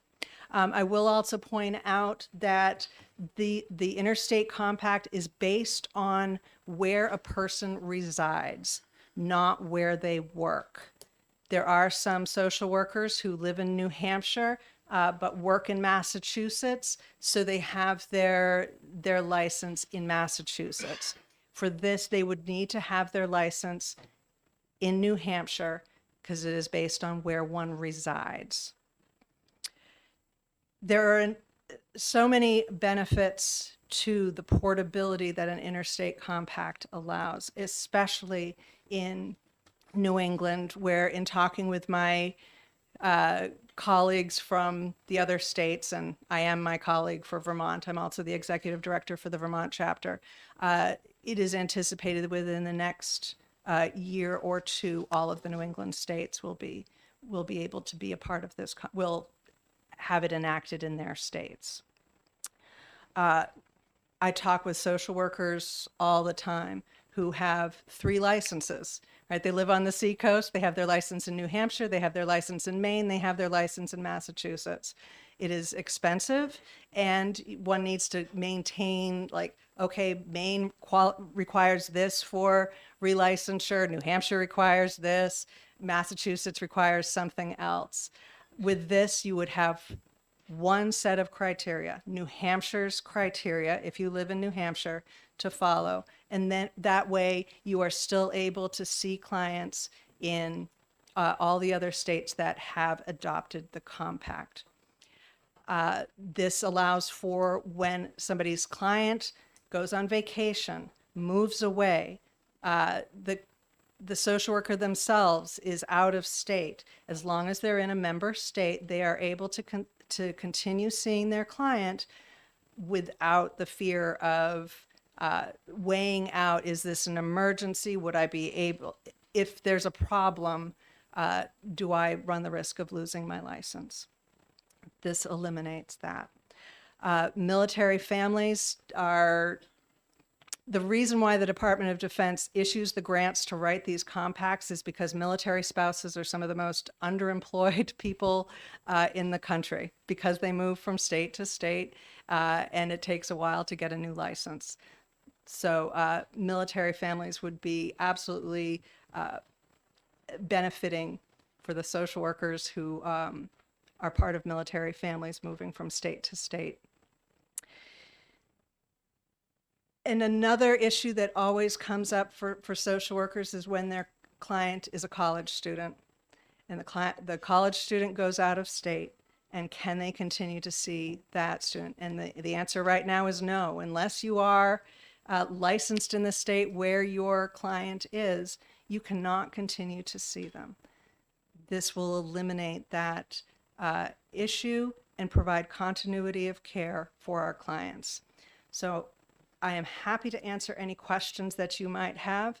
Director Courtney is also here. She might be able to answer some of the questions a little better than I can. But I do hope that you will adopt this amendment to House Bill 428. Thank you. Thank you. Representative Gerhard and then Goldie. Thank you, Madam Chair. Can you give me a concrete example of one of the special privileges we have in changing the rules if we were part of the first 7? If the vast majority of the compact language is about what the commission will do.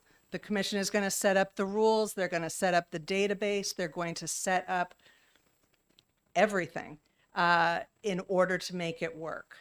And so it is every member state gets a representative on the commission, but it's those first adopters that will be at the table when a lot of the major decisions are being made. Okay, thank you. Representative Goldie. Thank you, Madam Chair. And I'll follow up on that question because as more states come in, cannot those rules and regulations be changed as the states come forward and want to change the initial rules and the setup, if they so choose? Yes, but once the database is selected and the criteria is selected, they're not, from my reading of it, they'll be meeting once a year. So yes, rules could change down the road, but my guess is that they would not be, it would be a collaborative decision because, oh, there's something that we didn't take into consideration and we need to change. So the initial setup of the rules would probably be mostly standardized going forward, not something that New Hampshire would be looking specifically for, but it would be what all states initially involved are looking to set forward. It could be. I'm going to defer to Director Courtney, as she was part of the task force that set up the language. One more follow-up. So if we start allowing states to pick and choose where people want to set up their shop or set up their office, could that allow someone to operate out of a state that has a lower licensing fee than where they currently are situated, and also maybe target a state where rates are a little higher and make a little more money?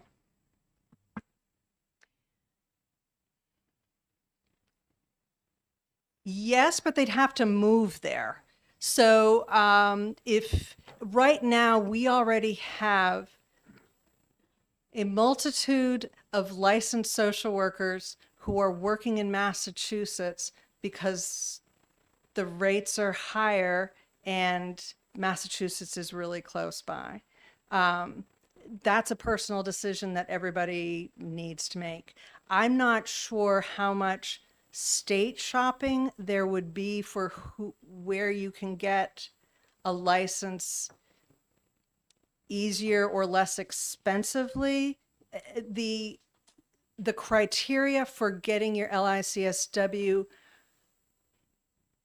at their roots are very standardized. Accredited MSW program, 2 years clinical supervision exam, and the ASWB exam. That's true across the board. Some states have different, oh, you need to take this course or this jurisprudence exam, but at its core, the requirements for your LICSW are extremely similar. Does that answer your question? It does in a way. My concern is folks leaving the state for better opportunities, or folks who become licensed here taking up clients in other states because it's more profitable than taking up the clients here in New Hampshire. That's the concern I have with the compact. If you already are a part of this, if you have your social work compact license in New Hampshire and you decide to move to Montana, and Montana is a member state, you then need to get your license in Montana.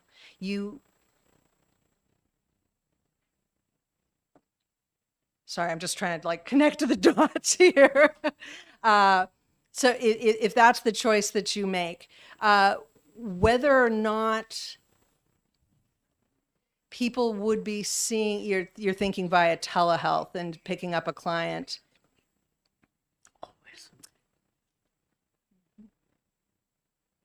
It would depend on where the insurance rates are higher. Probably not in Montana. Okay, other questions? Representative Schmidt? Thank you, Madam Chair. So what kind of a shortfall are we looking at in the state of New Hampshire right at the moment in terms of people that you are speaking about? Shortfall in terms of number of people who are looking for social workers and cannot find them, or agencies that are looking for social workers that can't hire them? That Yes. would be among the groups that certainly would be interested in having more people available. Would the compact permit that?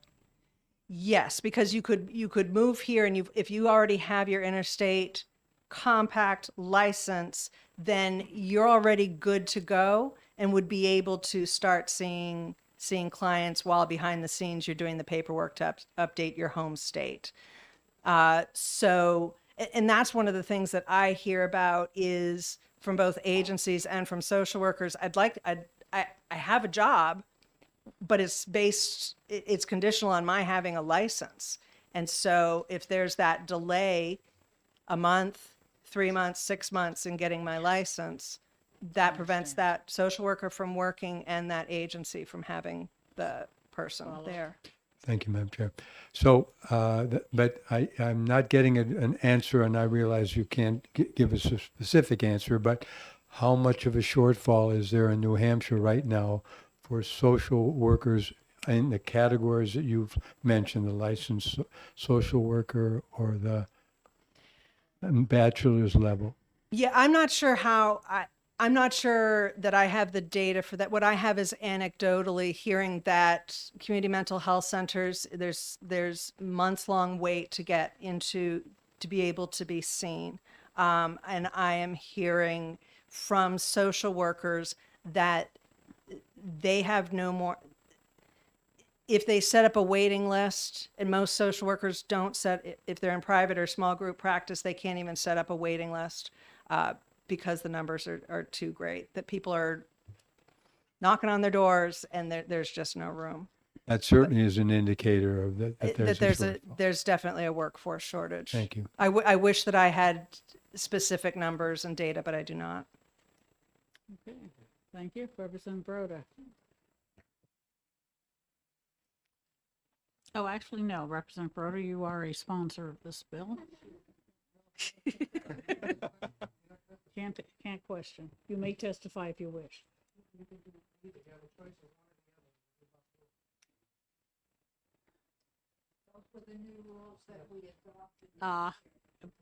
I'm showing my age. That's yes. okay. I am too. Okay, so go ahead, Representative Thank Broda. you. So one of the concerns that I have when I hear anybody talking about agreements that are going to, regardless of what it is, that are going to make workforce availability increase. There is a shortfall of workforce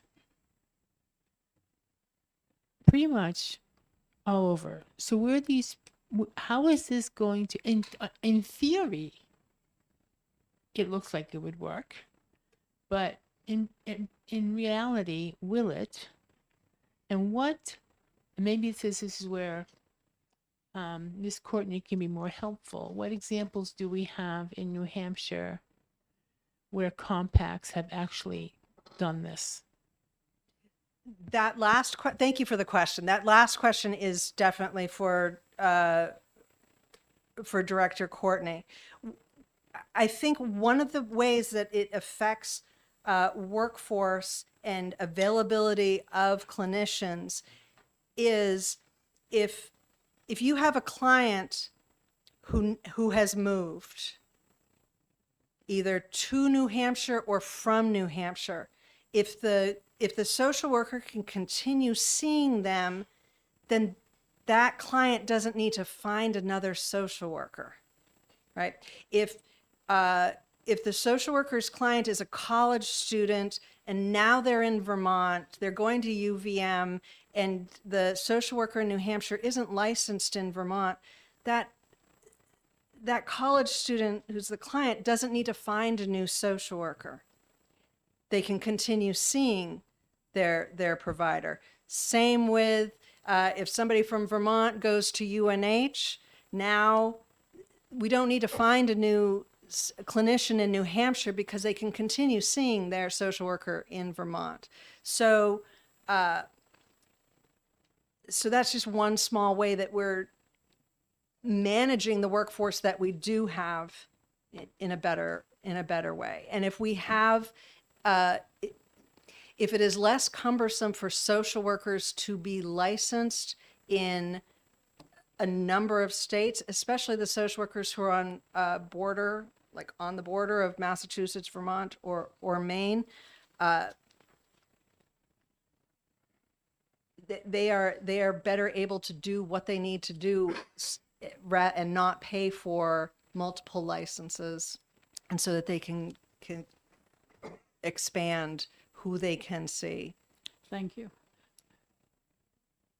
Other question? Yes, Representative Chapputi. Thank you, Madam Chair. When it comes to renewal licensing, if you have different state licenses, continuing ed, and those can be different. And will the compact eliminate that and have one set of continuing ed? So there's one fee, one set that you don't have to straddle multiple. Yes, thank you for the question. If New Hampshire is your home state, you are licensed in New Hampshire, you need to follow New Hampshire's rules for relicensure. But you don't need to also follow Maine's and Massachusetts, where you previously might have also had to have been licensed or currently are licensed.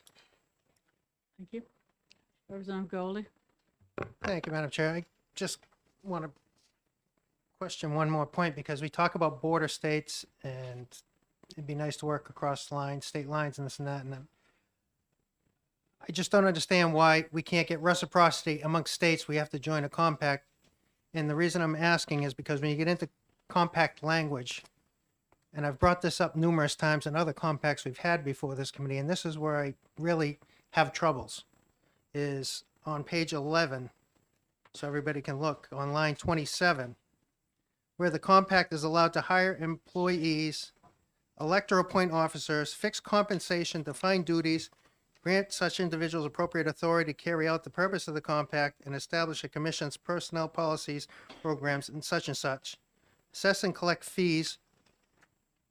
And then the important part is, accept any and all appropriate gifts, donations, grants, money, other sources of revenue, equipment, supplies, and lease, purchase, retain, own, hold, improve any property, real, personal, mixed, or any other. I mean, this gives a compact exorbitant amount of power and what they can do. And there's no check that I know of on how much money they can spend and what the fees could be coming back to the state of New Hampshire. And if you could just expound a little bit upon that. And when you look at up on line 23, purchase and maintain insurance and bonds. I mean, I'm looking at what the cost could be to run this compact. And I don't understand why bordering states can't work out some sort of package where they themselves can do something without getting into something this intrinsical that needs to be done. Thank you for the question. I'm going to happily defer to Director Courtney. Okay. Anyone else? Question Yes, of the chair, Representative. since I don't see the director here at the moment. Okay, well, hiding behind him, okay. Yes, yes, that happens. Okay, Representative Gerhard? Thank you, Madam Chair. You did say that the Department of Defense funds these compacts.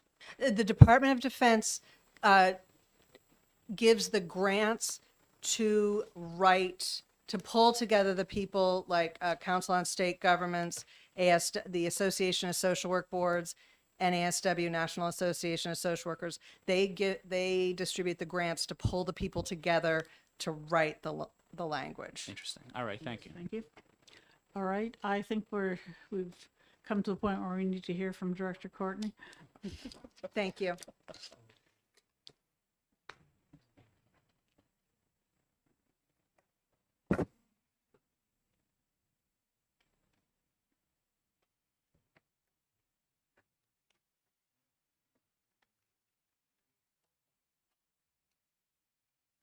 Good afternoon, Madam Chair, members of the committee. For the record, Lindsay Courtney, Executive Director, New Hampshire Office of Professional Licensure and Certification. OPLC is in fully support both of the bill, but also as of the proposed amendment. I had the pleasure of representing New Hampshire on the document drafting team that worked with other states and other stakeholders to draft the language of the compact. So I'm able to answer any technical questions that you may have.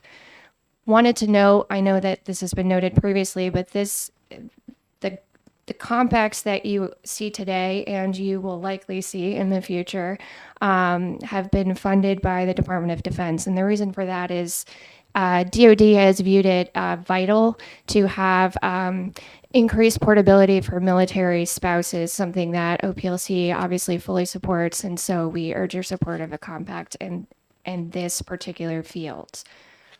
We are members of other compacts. In fact, I think with respect to occupational licensing compacts, the only two compacts that we are not members of are the APRN compact and the EMS licensure compact. We previously were part of the EMS compact. That's not under OPLC, that's Department of Safety. And I understand the legislature chose to get out of that compact. The reason why we are not part of the APRN compact is because that compact provides that APRNs have to be supervised by a physician, and we recognize independent practitioner authority in this state and therefore choose not to join that compact. But with respect to all other available compacts, New Hampshire has readily joined. And the reason for this is because it promotes greater portability of licensure. This compact is unique, however. The language is very similar in certain respects, but there are 2 points that make this compact unique. First, it's the first compact since nursing that has adopted the multi-state licensure compact model. And what that means is you get your license in your state of domicile, and you do not need to seek permission to practice elsewhere. And we see this a lot with nursing. For example, Florida is a compact state. If you reside in Florida and you have a Florida compact license, you accept a travel assignment to New Hampshire, you come up here for a couple of months, you don't change your residence, we don't need to hear from you. We don't need any additional fees. You just go do your job and you go home.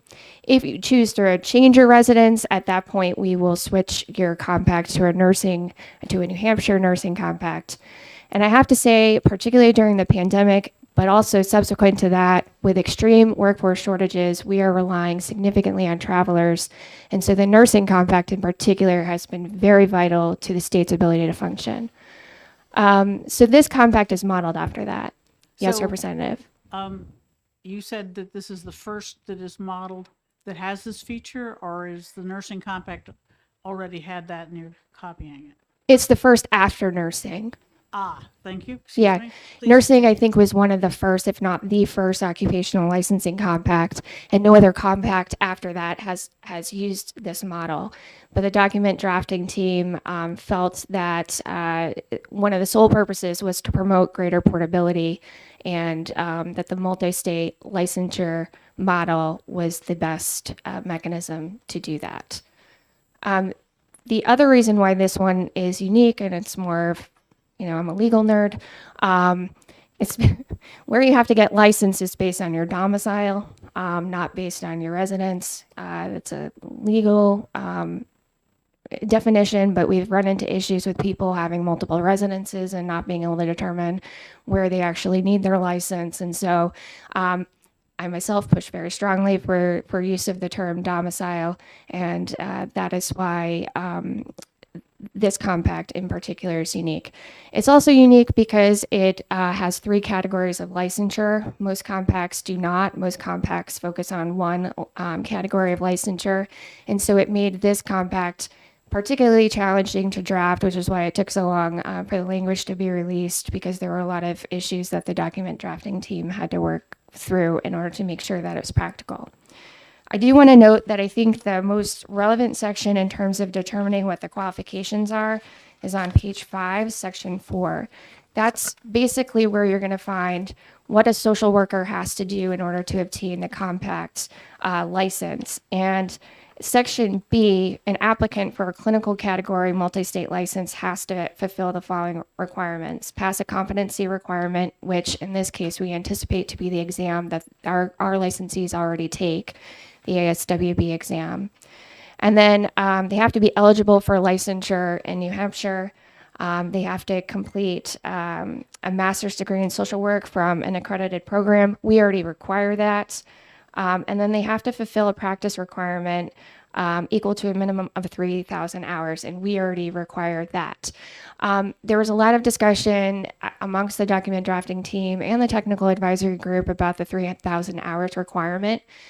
Some states require more hours, some states require fewer hours. The majority of states, I believe, require 3,000 hours. And we settled on 3,000 hours as a compromise. Fortunately, New Hampshire already requires 3,000 hours, so there would be no need to change the way we process licenses in New Hampshire in order to meet the compact requirements. A couple of other things I wanted to note before I answer any questions is that the compact is a contract between the states. And so each state is required to adopt the specific language in the compact. It's a mirror image. The state can at any time choose to get out of the compact, and we've seen that New Hampshire has taken that opportunity with respect to the EMS compact. And so if the compact is not running smoothly, if for whatever reason policy in the state changes and we feel the need to get out, the legislature can certainly do that. But at this point, given the workforce shortages, I think it's vital that we do what we can to promote greater portability. And I just want to bring up our licensure statistics from the COVID-19 pandemic, when we modified our licensure requirements to allow us to issue licenses to individuals in other states. We saw a 44% increase in the number of licensed social workers who were licensed in New Hampshire. So there's clearly a need.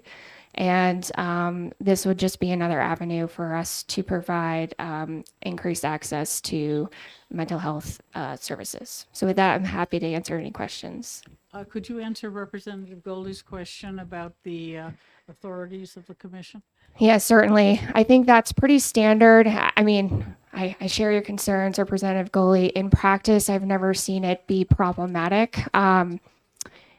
we charge the same fee for license in nursing that we would for compacts and for non-compacts for single state licenses. I can pull up the data in terms of what we pay NCSBN, but I think it's under $10,000 a year, which from our perspective is pretty minimal. So we've never observed any issues with compact commissions being extremely large and just getting out of control. But again, I would suggest that the one way that we can manage that would be to obviously no longer participate in the compact. Thank you. Representative Schmidt and then Lekis. Thank you, Madam Chair. So I'm sure you heard Representative Goley's question on relevant to page 11, especially lines 13 to the bottom of the page.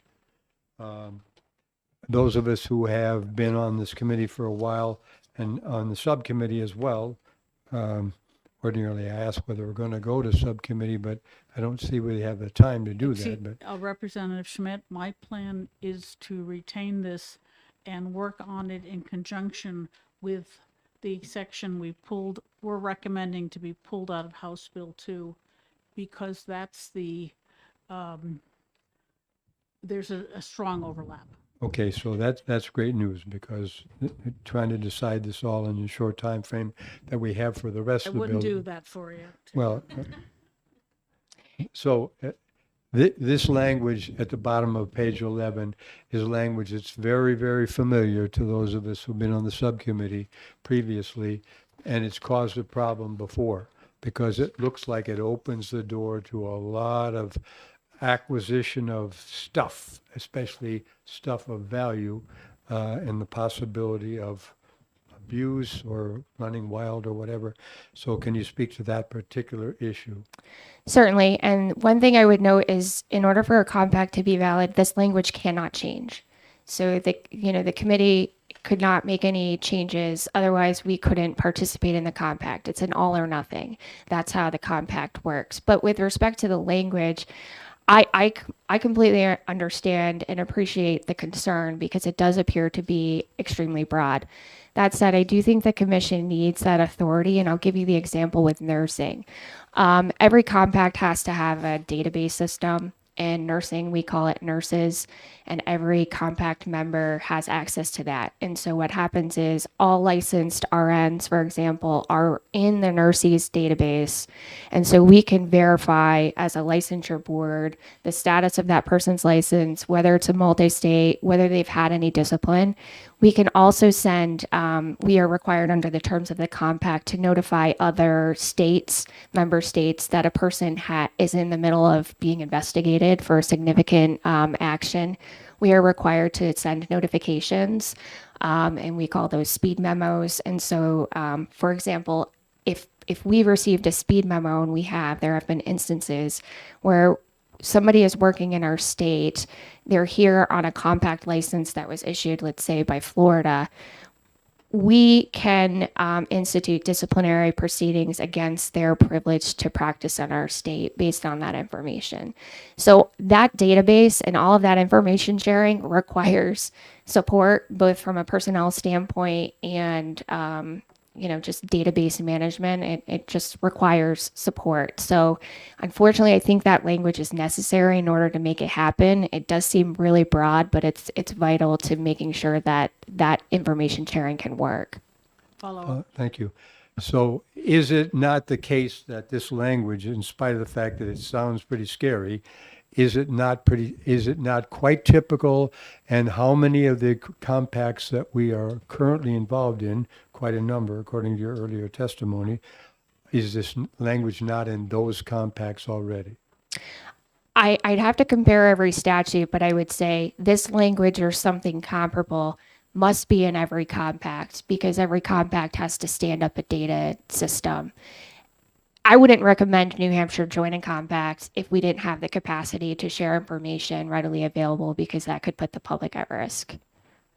Thank you. Thank you. Representative Lekis. Thank you.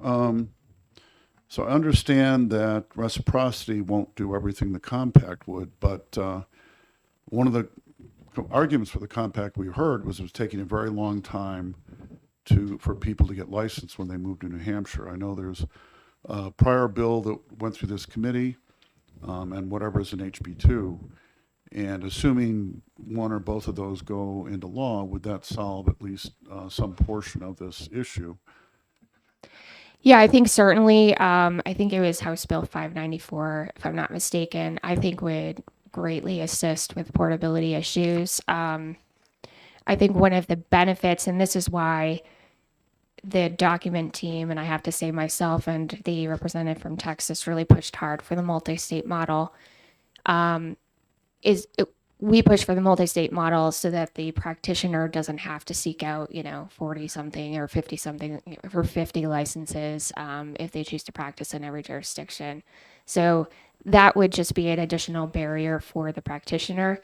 Additionally, I would say that I would not be surprised if our surrounding states adopt this. And so what happens is if we become the only oasis that's not part of the compact, we may experience even greater shortfalls of mental health workforce shortages as a result. Follow Follow up. up? Okay, so if, let's say, this were to pass as well as the other bill I mentioned, I'm assuming there's no conflict there, and the reciprocity bill would then allow reciprocity for states that don't, at least initially, join the compact. Is that correct?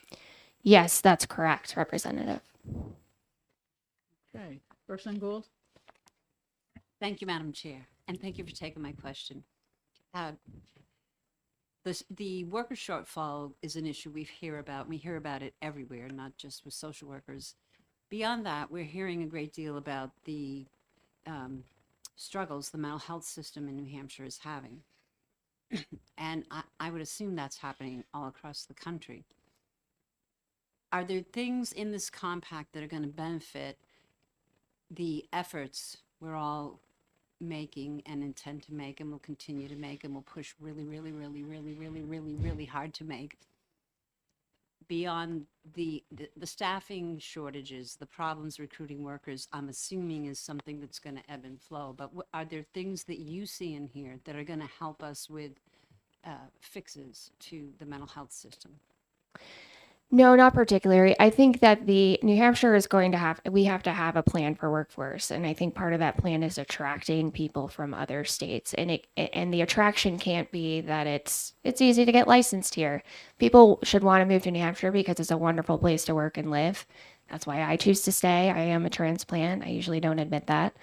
But I think then the next question is, if I want to move to New Hampshire, if I'm thinking about New Hampshire or Vermont, where can I work? And I will say, hands down, that Vermont can get you issued a license much faster, and we lose people for that. So I think ease of licensure is a necessary, it's something that we need to do for those people that are looking to move here. We're not going to solve the workforce issue with licensure, but I think we can assist in removing those barriers through greater portability that the compact could provide.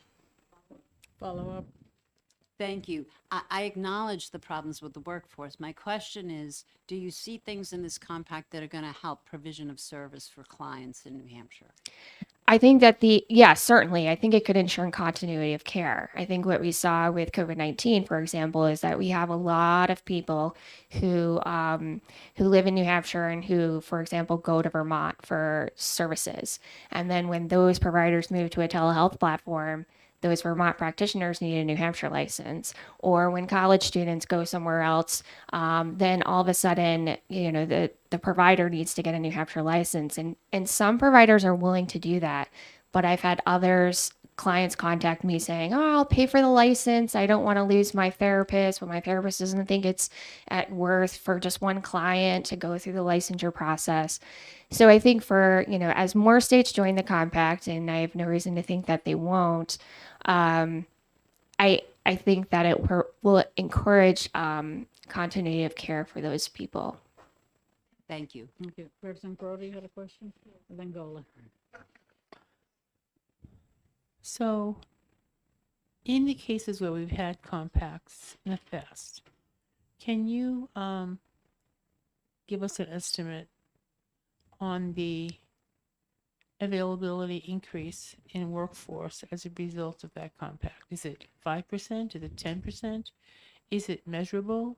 Is it, I mean, that's the whole purpose of doing this, right? So I would think that that would be one of the metrics that we're monitoring. I'd have to say that I don't believe that data is available. Nursing in particular, we wouldn't know because we don't know who's here working on a compact. That is the compact model.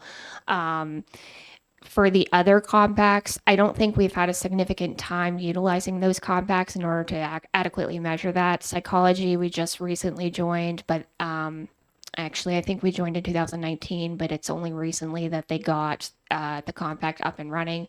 Mental health is not up and running yet. I don't think speech or OT or audiology are, or if they are, they haven't. We haven't started to issue compact license under the compact. So I don't think that we have that data available with our current challenges with respect to data, and also because of the compacts, most of the compacts we have just recently joined. Representative Goldie? Thank you, Madam Chair. So if someone in New Hampshire is part of a compact, decides they want to go down and do 6 months in Florida working, a complaint comes out of Florida on that individual, it goes to the home state license, or does it go to Florida? It would be required to go to both. So assuming that the person was still domiciled in New Hampshire is the only state that would retain the authority to completely revoke the license, for example.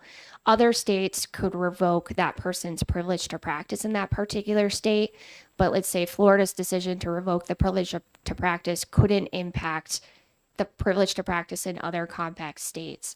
But New Hampshire, as the compact issuing state, would have full authority over that license, and we would receive that through that database system and obviously take appropriate action. Follow up? Follow up. So in order to revoke a license from something that was done wrong in another state, a hearing would have to be held. Who's going to pay for the cost or the follow-up from someone in Florida to come testify or do whatever needs to be done to have a proper hearing? Yeah, I think we typically, in those cases, it's not uncommon for us now to have hearings remotely. And so we typically do offer the ability for individuals to appear remotely to testify. Representative Gould? Thank you, Madam Chair. This is a quick one and it should be easy. Regarding domicile, can you just help me out with the difference between that? And so what is the legal term of where I vote? Is it where I domicile? Yes, that's my understanding. Thank you. That's Representative True. Thank you, Madam Chair. Thank you for taking my question. Did I hear you say that the wording in this amendment is all to do with the compact and it can't be changed?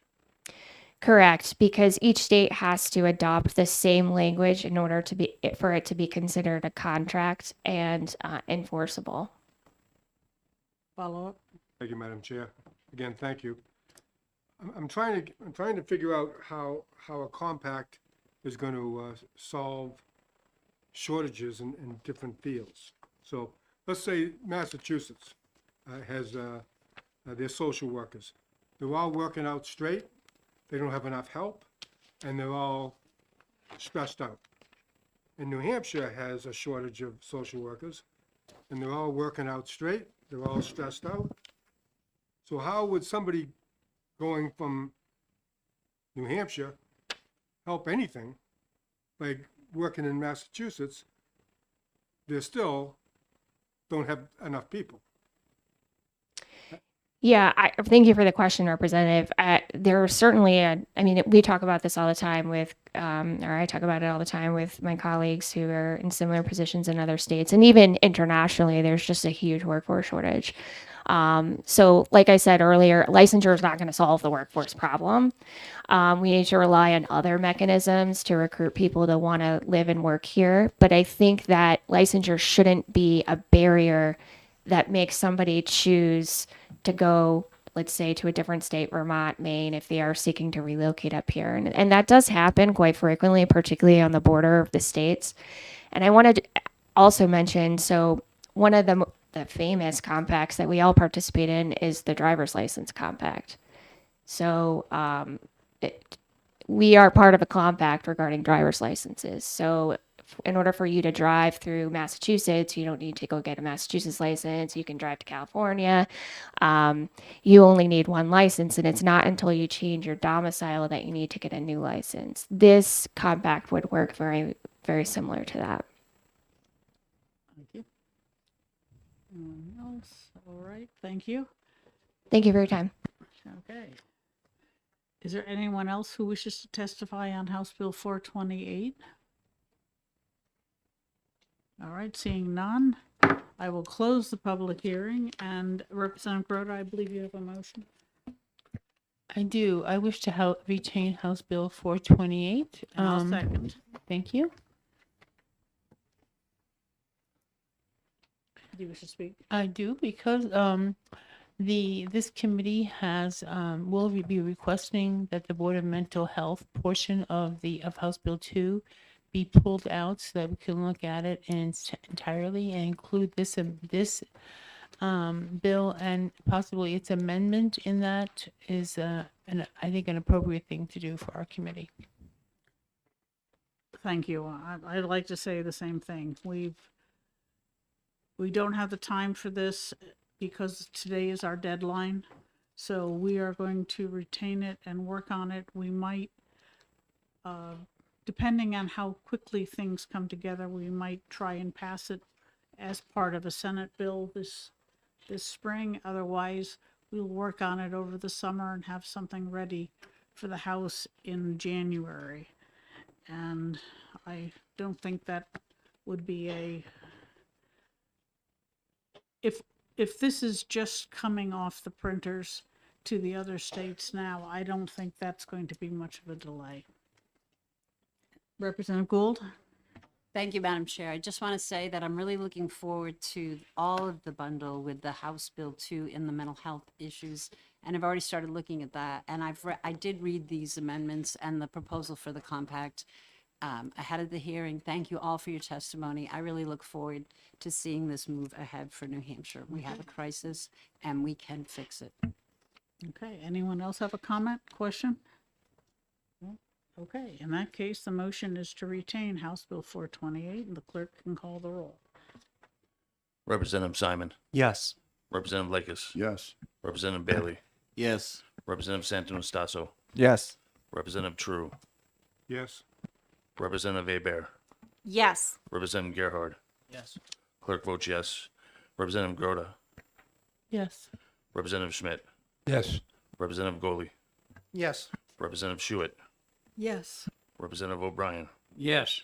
Representative Mangiapudi. Yes. Representative Davis. Yes. Representative Fitzpatrick. Yes.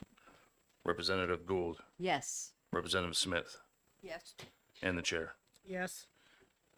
19 yea, 0 nay. Okay, we will, 19? Don't go into the bathroom. Ah. Fine, I understand that.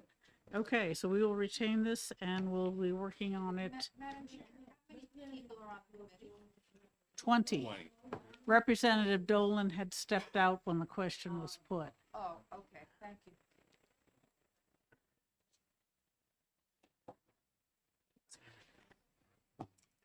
Okay. All right. Opening the hearing on House Bill 390. And I call the sponsor, Representative Gould.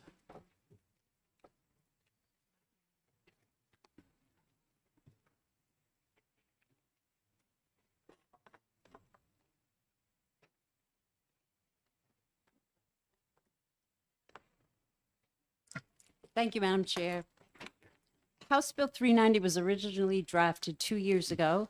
It was drafted by a bipartisan team from both sides of the wall to address some issues that were happening for the Commission on Native Affairs. And I would direct the committee's attention to an email that Representative Horrigan sent to us all this morning, where I thought he really outlined kind of the history well. And I won't dig into that. In the process of working with the State Veterans Committee, it became clear that, as a surprise to me, honestly, this quickly in my term, that New Hampshire was ready to look at recognition of Abenaki people in New Hampshire. And so I was very happy to have House Bill 390 to be able to amend, and a group of us worked on this amendment. And the goal is to do a study so that this committee will understand what is federal recognition, what is state recognition, what is the state's authority, which was retained under RSA 14A, part of the commission, to recognize state tribes. And yeah, I think that you're a pretty bright group. That's been my experience, and you'll learn a lot. And I look forward to the study. And I'd be happy to take any questions. Representative Lakis. Thank you. So as I understand it, this is a study committee that has to, there's a reporting date in November, I believe. Correct. And is that, at that point, the study committee terminates? Correct. Follow up? Follow up. Yeah, my only concern is there really going to be enough time to do what needs to be done to, you have to get all these people together, arrange meetings, hopefully they'll show up and come out with a report in, from the time this bill goes into effect and then. So I feel really confident that over the course of the summer that enough education can happen in order to submit a bill next fall that would be the next step. And I see this thing happening in very small chunks with bills to define the next step, and that the legislature will be defining the way to proceed toward whether the state chooses to use their statutory authority to recognize state tribes or not. Okay, thank you. Anyone else? Okay, thank you.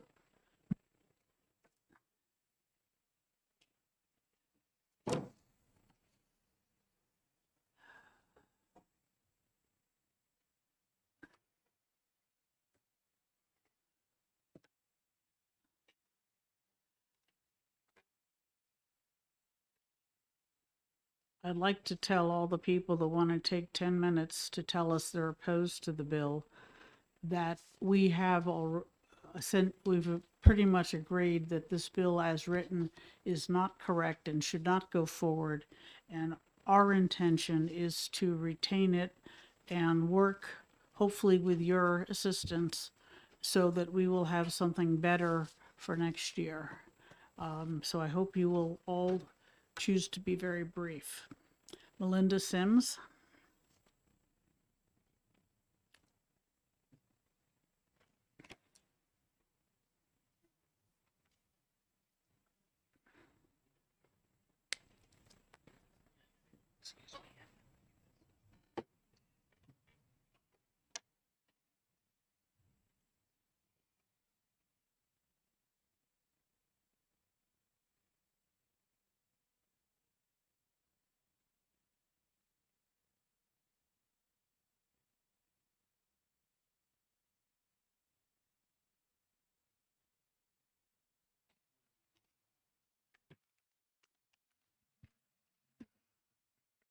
I have to start off with my apology. I didn't bring enough copies. There's several of you that didn't get copies. I'm very sorry. My name is Melinda Sims. I am from Belmont, New Hampshire, and I'm an Abenaki native and a veteran, disabled veteran. Honorable Chair and members of the committee, thank you so much for having me here today. I come to you today as a concerned constituent with Native American heritage and a disabled veteran. HB 390 is a bill that essentially rewrites the already established statute that authorized the New Hampshire Commission on Native American Affairs. It is not a simple bill, it is a bill of deception. The Honorable Committee is being deceived. When HCR 7 was recently tabled, Ms. Gould combined the bill with HB 390 and added a new amendment. By combining these, Yes, one second. Representative Smith. Yeah, your microphone. You, Mr. Chair, I'm not sure if the witness knows, but we do not tolerate in this committee personal attacks on anyone, either a member of the committee or anyone else. And so would it be appropriate to guide her to talk about the problems that she sees without attacking an individual? Yes, thank you very much, Representative Smith. We do our best within the committee and the House in general to make sure that we don't attribute motive to somebody else's actions. thank you, Representative Smith. Thank you. Let's see, by combining these bills, they will achieve the intent of HCR 7 and erase the voice of most New Hampshire Indigenous people and put the people from Vermont in the driver's seat. This trickery will also remove the state's position of oversight and the governor's ability to appoint commission members. It will eliminate the New Hampshire Commission on Native American Affairs. We know this is to be true because 17 years ago, the Vermont Commission was dismantled at that time and stacked with like-minded people. This is the very same thing that's being proposed now with this HB 390 and amendment. I understand the committee is possibly bewildered by what's going on here and are trying to make sense of what this is about. Perhaps you believe this is a family squabble. I assure you, this is a personal power struggle for control of the state being waged by Vermont and against Paul and Denise Pulio.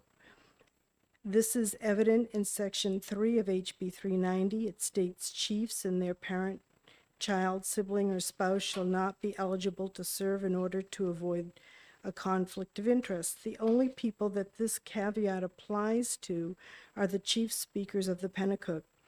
That is how this bill is designed to remove their voices. This clause would also make the Pennacook speakers ineligible for a seat as affiliate faculty at UNH. This bill is an overt attempt to silence them. Are you aware that the Cowassuck Band of the Abenaki people already have an inclusive tribal community with 2 head speakers, Denise and Paul Pulio? We do have a New Hampshire Commission on Native American Affairs. We have a tribal consultation office at the University of New Hampshire, which is foundational in establishing the UNH Native American and Indigenous Studies program. And our head speakers have implemented a 501c3 organization to assist our community. We are a thriving, giving community that does not have its hand out to the state. We are not in need of other entities for us or changing what is already here. Allowing this bill and amendment to pass, you are not helping the Indigenous community or taxpayers of New Hampshire. Instead, you'll open Pandora's box. I hold before you 140 bills brought before the Vermont legislature by the Nulhegan Band between 2009 and 2023. Each bill costs the state money, lots of money, and this is most likely to happen to the New Hampshire taxpayers too if this bill and amendment is passed. Just like in Vermont, they are attempting to take over the already quite thriving New Hampshire Indigenous community, and instead they want to stack the deck to get additional funding from New Hampshire and be the only recipient of federal funds or grants and glean from the fruits of Vermont at the same time. If you give them an inch, they'll take a mile. They'll not stop here. They'll bleed the state dry with never-ending bills for monies and benefits, like what's already been done to the state of Vermont. Our head speakers, Paul and Denise Pulio, don't cause problems for New Hampshire. They don't have their hand out to New Hampshire. They have actually solved problems. They have a great rapport with the state of New Hampshire, and through numerous wonderful projects have that are spearheaded by our speakers. They provide revenue to our great state. I respectfully urge you to vote ITL HB 390 and its amendment. Thank you for this time, for listening. Thank you for your testimony. Are there any questions from the committee? Yes, Representative Schmidt. I am especially wondering because this proposed study committee is made up of people or entities that are unknown to most of us, I'm sure, or not well understood. So can you comment, or perhaps somebody else who's going to testify, comment on lines 18 through the bottom of the page, 29, but the constituent elements of the study committee, because I think Representative Schmidt, just for clarification, are you talking about the amendment or the bill itself? talking about the bill itself. Okay. Because we haven't amended it yet. So this. Well, it's the amendment deals with the study committee. The underlying bill deals with the commission. Okay. That's what confused me. Okay.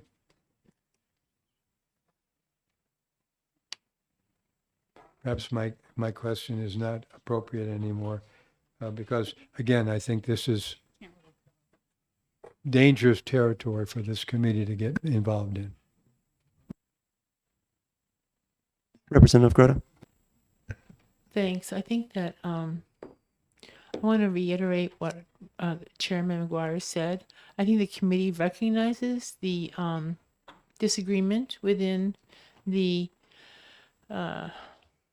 parties, and this is not a place for the legislature, and so that's why we are going to be making a recommendation to retain the bill, which is why we want to make sure that people understand that before we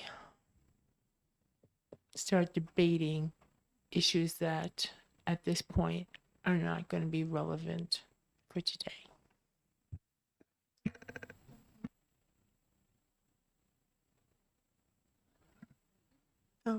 Honorable McGuire, may I say something to that?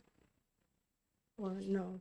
Well, I don't know the rules, I'm sorry. oh, well, she's just saying that we've gotten all your letters and emails and we've read them and you've convinced us this bill is not ready to go ahead. So we want to work on it with your help, and retaining us will let us do that. Is that clear? Do you wish to add something to that? I just think that there's not clarity. I think that, again, the majority of you think it's a family squabble, and it's not that.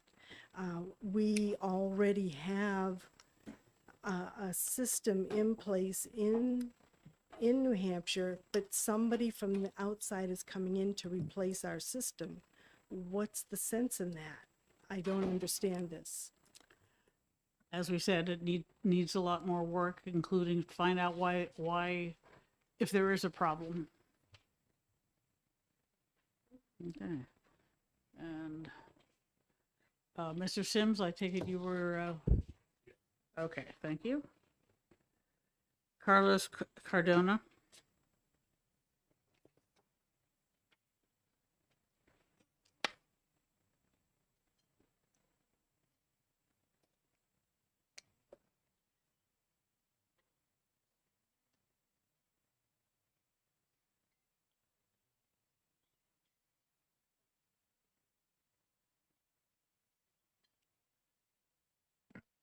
Thank you, honorables and chairperson. My name is Carlos Cardona. I was born in Aguadilla, Puerto Rico, also known as Aimako Borinquen, Usacasacabo. That means hello, greetings, I see you. I have lived for the past 15, 16 years in Laconia, New Hampshire, also territory of the Abenaki people. I've had the pleasure of being guided in my indigenous journey as a Taino by the great leaders as Denise Polio and her husband. I have to say I am extremely concerned. I am also a member of the New Hampshire Native American Affairs Commission appointed by Governor Chris Sununu. Something rare, actually, as a Democrat, supported by a current governor that sees the need for my people to be represented here in New Hampshire. In 2010, the state felt the need to create this commission that allows all Indigenous voices to be represented. Currently, the largest group of Indigenous people in the census today here in the state of New Hampshire are Taino people, also known as Boricua, or you may know them as Puerto Rican. 17,000 of them. This current bill, as it stands, will get rid of the 2 Taino voices in the commission and would prohibit them from sitting there in that commission in the future. The amendment, as I'm hearing about it, is also concerning. So as a member of my tribe and of course my people representing here in the state of New Hampshire, I ask you to please just kill this bill. I also just passed a letter from the chairwoman from our commission, and out of respect for the chairwoman and the wishes of Representative Marjorie Smith, I will not be reading some of the comments in this letter as it does pertain to a specific state representative on the committee. But I won't read them. But I do want to make sure that you guys know that there are some extreme concerns for my community and the lack of representation that our people will have here in the state of New Hampshire. Thank you. There's a strict literacy test for this committee, so we will read your letter, and thank you for it. I trust that you will, and I don't want to take more of your time. But thank you. If there's anything I can do to help, I'm happy to assist. We will be noticing the meetings of the retained bill committee, and you are more than welcome to show up and participate. Thank you. Thank you.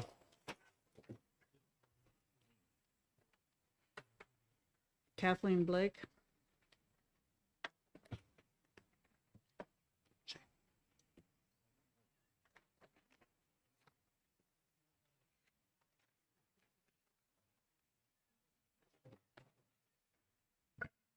Is it permissible for me to speak with my mask on? I have bronchitis. As long as we can hear you. Okay, I'll speak loudly. Thank you very much for allowing me to speak. I appreciate that, Madam Chair and honored committee members. I'm Kathleen Blake, and I am the most recent past chair of the New Hampshire Commission on Native American Affairs. I am a woman of mixed heritage, with my Indigenous ancestors being members of 4 Canadian First Nations, Wendat, Algonquin, Mi'kmaq, and Kichis-Barrini Band of the Allumette Island Anishinaabe Ojibwa. I am not a member of an Abenaki tribe and do not have Abenaki heritage, to my knowledge. This bill is deeply flawed, and the amendment even more so. I have given you a handout, also posted on the portal and sent to each of you via email, explaining exactly why I believe the bill is flawed. If you have been told that the commission does not function as it should and in compliance with state law, I suggest that you reach out to the commission or to myself with any questions you may have. It is always wise, before committing to a decision, to be certain that all of the facts that you have been given are actually accurate and truthful. I believe this is your duty as elected officials. House Bill 390 would remove every current member of the commission and replace it with appointments made by the 4 chiefs of the four Vermont recognized Abenaki bands. There are many problems with that, including that at least 2 of the bands do not wish to interfere with New Hampshire politics, were not consulted on this bill, nor was the New Hampshire Commission consulted on the bill. There is testimony on your portal from both Chief Shirley Hook, who is one of the chiefs of the 4 Vermont recognized tribes, and Chair Ann Jennison of the Commission. The proposed structure of this rewrite places undue power in the hands of Vermont tribes and disenfranchises all New Hampshire bands and Indigenous citizens who are not members of them. Additionally, the current commission members who have appointed seats and who have been extremely helpful through the years would be removed as well. Although the amendment was not passed around to the audience, I have seen a copy of it, and I wish to say that it is not germane to the language in House Bill 390 as presented. From reviewing your rules, I learn a committee of conference may neither change the title of any bill submitted to it, nor add amendments that are not germane to the subject matter of the bill as originally Excuse me. submitted. I'm sorry? Excuse me. Yes. For your information, an amendment to take a bill and change it into a study committee generally related to the topic of the bill has been declared to be always germane. Okay, thank you. And we're nowhere near the committee of conference point. Okay, thank you. Study committee composition, as put forth in the document that I reviewed, is extremely concerning, biased, is not inclusive of Indigenous people in New Hampshire, and frankly, as a retired educator, it sounded to me like a group of students getting together to write their own final exam. Please be more, you disagree with it, fine, you've made your point. You needn't insult anybody. I was very honored to serve with the commission for several years. There are many members of many tribal nations living in our state. All of them find welcome and support through the commission. The current RSA supports us all.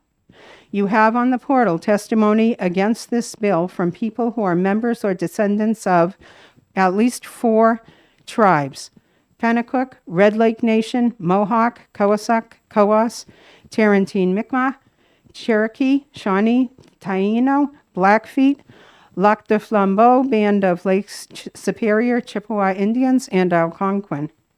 You have testimony from the leaders of the only 3 Abenaki tribes based in New Hampshire, all in opposition. One of the people on the submitting testimony called this bill an act of paper genocide of Indigenous peoples. That is accurate. One Vermont band does not speak for all Indigenous peoples who are citizens of New Hampshire. Currently, they have a voice. Please, I understand you plan to do a study committee. I am nevertheless asking you to please ITL this piece of legislation. Thank you. Other questions? Yes, Representative Gerhard. Thank you, Madam Chair. Just a quick example. What is one example of something significant that New Hampshire Commission on Native American Affairs did? I'm just curious. Like, what is the purview? Well, Just one example is fine. I know. One example, Native American remains and grave goods were held at a college in this state, and not following proper procedures as required by the NAGPRA regulations. And we were able to bring that to NAGPRA's attention, and those ancestral remains will be placed where they belong. All right. Thank you. Mm-hmm. Other questions? Thank you very much for your testimony. Thank you, Madam. Todd Warfield.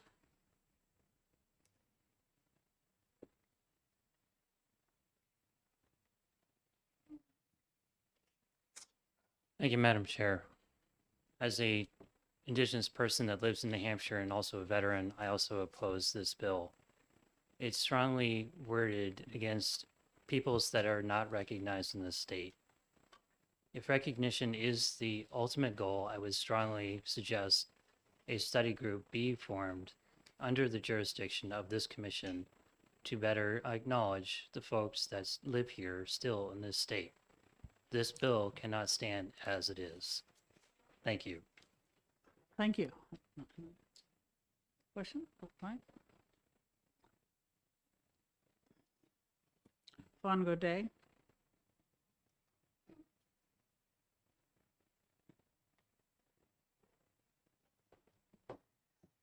Okay, hello, my name is Fawn Gaudet. Thank you, state representatives, for your service, and thank you, honorable veterans.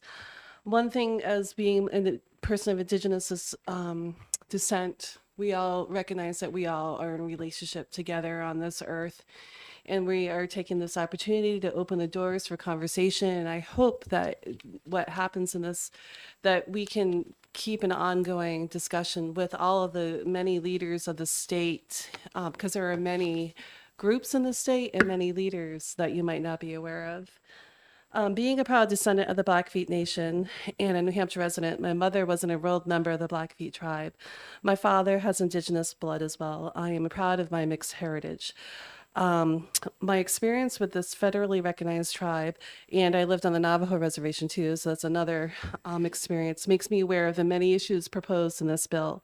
I feel that you may have thought this was the road to go down, but in kindness with who you are, I hope that you would not condone such things in this bill and the proposed amendment. And I would like to share that we heard about the bill, but the amendment was not posted.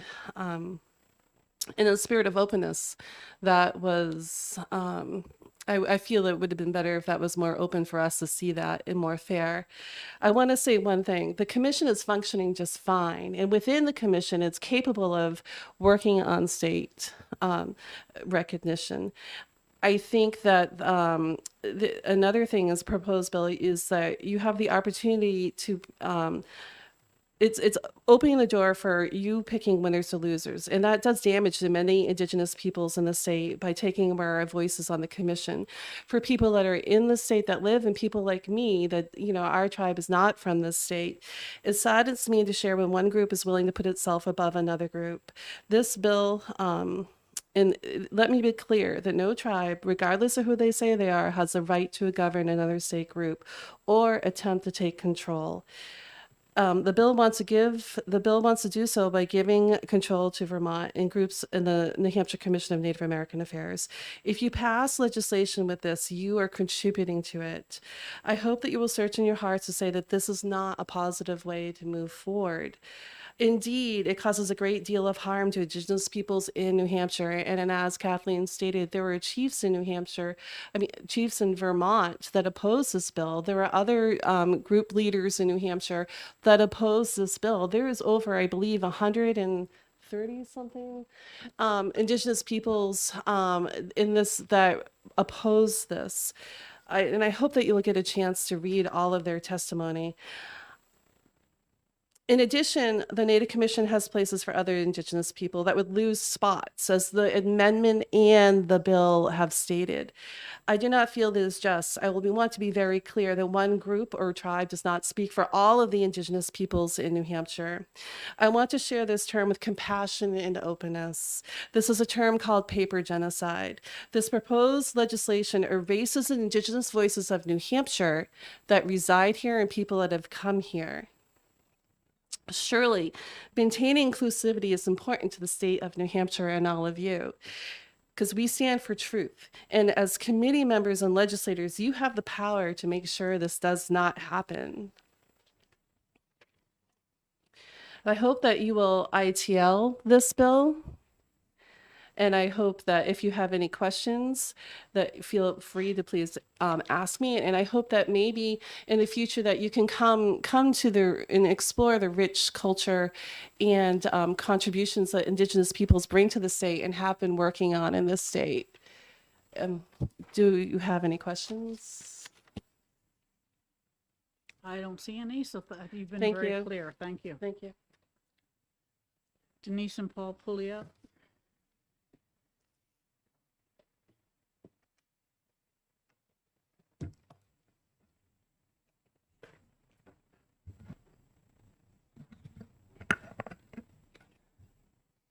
Kwai Needlebach, in Delawasin, Denise Pulio, Sagama Squaw. With Delawasin, Paul Pulio, Sagamo, Kausak Band of the Pennacook Abenaki people. Kiona Ayan Odana Kunipi. Hello, friends. My name is Denise Pulio. I'm the head female speaker, and this is Paul Pulio, head male speaker in chief of the Kausak Band of the Pennacook Abenaki people. We come to you today from Odana Kunipi, which translates to the place of the narrowing of waters, now known as Alton, New Hampshire. We typically go directly into legislative testimony.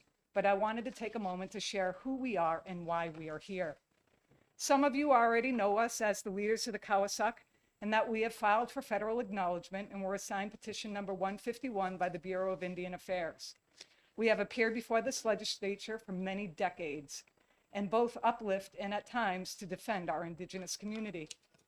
We provide a multitude of Indigenous educational, cultural, and social services to towns, cities, schools, libraries, historical societies, churches, state and federal agencies within Indakina, our homelands, of New Hampshire, Vermont, Massachusetts, and Maine. We have partnered with the University of Massachusetts to create the Native American and Indigenous Studies minor, developed a statewide university system land stewardship statement. We have partnered on a multitude of projects, such as multi-year federal and humanities grants, like CARPE, an Indigenous Climate Research Partnership with the Arctic tribal communities in Alaska and Sweden, or with New Hampshire Sea Grant and the Coastwise Project. We have maintained a tribal consultation office on UNH campus since 2019. And in recognition of our work, the UNH Sustainability Institute awarded us their highest honors, the Platinum Sustainability Award for Community Development in 2021. We have partnered with the U.S. Forestry Service on an Indigenous forestry maintenance and research project, and working with the University of Maine, Plymouth State, and several other regional forestry groups on a variety of environmental issues. We have co-founded Indigenous New Hampshire Collaborative Collective, and many of you may have heard of INHCC, an interdisciplinary community work group that is decolonizing and uplifting Indigenous history and knowledge throughout New Hampshire. INHCC has developed interactive maps, as well as creating and vetting Indigenous educational curriculum in collaboration with UNH Education. We also provide a multitude of resources that are available for free at the indigenousnh.com website. We are here to uplift our greater community, not just our tribe. In our society, we are judged not by what wealth we accumulate, but by what wealth we can give to others. To go forward in a proper way to maintain peace, love, joy, righteousness, and to empower one another in life. In 2010, we worked with Winchester Representative Dan Carr to create the New Hampshire Commission on Native American Affairs. As a tribe, we already had a government-to-government relationship with the state of New Hampshire. So we specifically wrote the bill that honored our inclusive views and developed commission requirements that included the diversity of Indigenous people that are now residents of New Hampshire. We are disappointed that in the last election brought forward divisiveness and this type of legislative drama. This is not a family issue. We are not the only tribe speaking out against this legislation. Testimony has come in from tribes all over the world speaking out against HB 390 and the amendment because this legislation is not our way. We are here to defend our people, the greater Indigenous community residing here in the state, as well as the state of New Hampshire. I have a question before I even give testimony explicitly on the HB 390. Madam Chair, when you talk about retaining this for study, are you talking about the original bill or the amendment? Both. Both. All right, then that opens my testimony. It's been alluded to that this was a charge from the, to have a committee or some pathway for state recognition. And I want to point out that it says very clearly in the proposed amendment for Abnaki tribes. That's already restricting the process. I'd like to also point out because the representative who presented this and HCR 7, when they presented their resolution to recognize themselves, they're very clear that they started with a preamble that talked about their land claim from Northern Hampshire. It also said there was a lot of federal things that they wanted to seek, and those federal things all have fiscal responsibility. I want you to be cautioned that if you're retaining this for study and you're looking at the amendment as well, there are several references to non-governmental agencies that are going to be consultants. There's no prior informed consent from any of these groups to participate. And this has been a problem with legislation in the state where you legislate in faculty members from colleges and institutions They have no legislative responsibility to comply with any of your study groups. What this really requires is professionals to be involved. And this has a very significant fiscal note. You need experts. You cannot come up with a process unless you have experts. Like you already heard in previous testimony, it's a slippery slope when we don't take any money. We deliberately will not pay ourselves. We roll all of our monies that we get from federal and state grants and other institutions back into projects. As a tribe, we try to uplift our community, and we spend all of the money on projects, not on wages. That's a very clear distinction from other groups that look at this as a revenue to pay their membership and their leadership. I don't see how this has any clear process to go forward, the amendment. The people that are put here are not qualified to do any recognition, especially deciding who's going to be on the commission in the beginning. You need some very skilled professionals, ethno-historians, certified, national certified genealogists, not just randomly saying somebody's a genealogist. You need some really serious things, which would be very similar to what the federal government has. And that's why we're following federal guidelines for our own recognition. We're not seeking this. We never asked you for this. We never asked to be here any of the bills this year. We're just trying to defend ourselves. Except for the Columbus Day bill. Except for Columbus Day, I have to give that one up. But to keep on integrating into these conversations, the museum, the Kearsarge Indian Museum, or Dartmouth, we have found from the past that Dartmouth will not even put a representative on the Commission on Native American Affairs. So teachers and professors are obligated to do their own work. They're not obligated to do your legislative work. So think about it seriously, and think about those somewhat over 100 bills that were passed in Vermont in the fiscal note that it presented to Vermont citizens. Furthermore, it was very clear in the testimony in HCR 7 that Excuse me, we haven't heard HCR 7. That was an entirely different committee. Well, I understand that. I'm gonna try to tie it in because the representative did open the door. There was testimony that they were seeking federal money. I don't know how you can explain to your constituents that you're going to allow another outside state group tie into and tap into monies that were raised here through the federal system by our residents to be transferred to Vermont, period. This is a very, if you're going to be fiscal conservatives, why would you lead a path for Vermont group to tap into New Hampshire's state revenues, period? I mean, this is just common sense stuff. All the rest of it, I don't see any prior informed consent, and that's been a political issue. There's no indigenous consultation in this amendment. And, None. And how are we expected to follow your proceedings as you do a retain for study? How are we supposed to do that exactly? I mean, When we're not allowed to participate and we're not allowed as a consulting party based on this as well.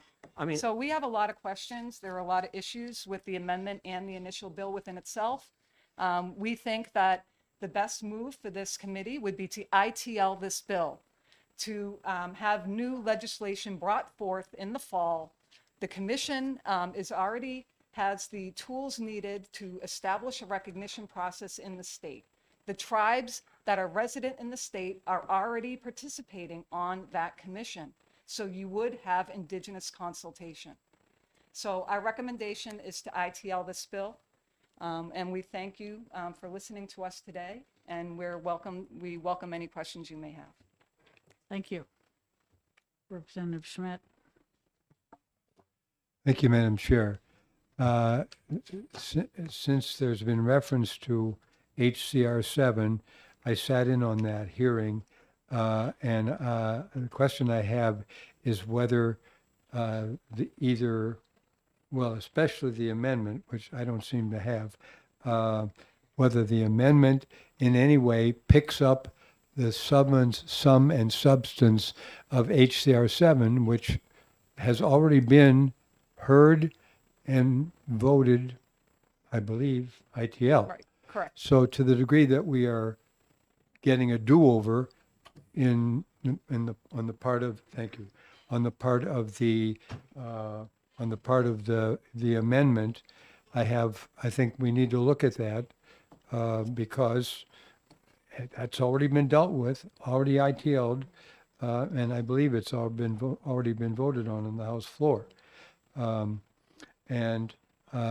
So I really want to bring that up to the attention of the chair, not to the testifiers, because this is our matter. Yes. Right?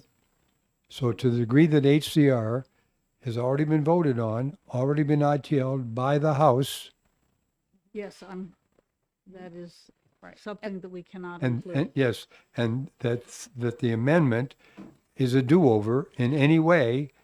I'm not familiar enough with how HCR 7 to say whether or not it is a do-over.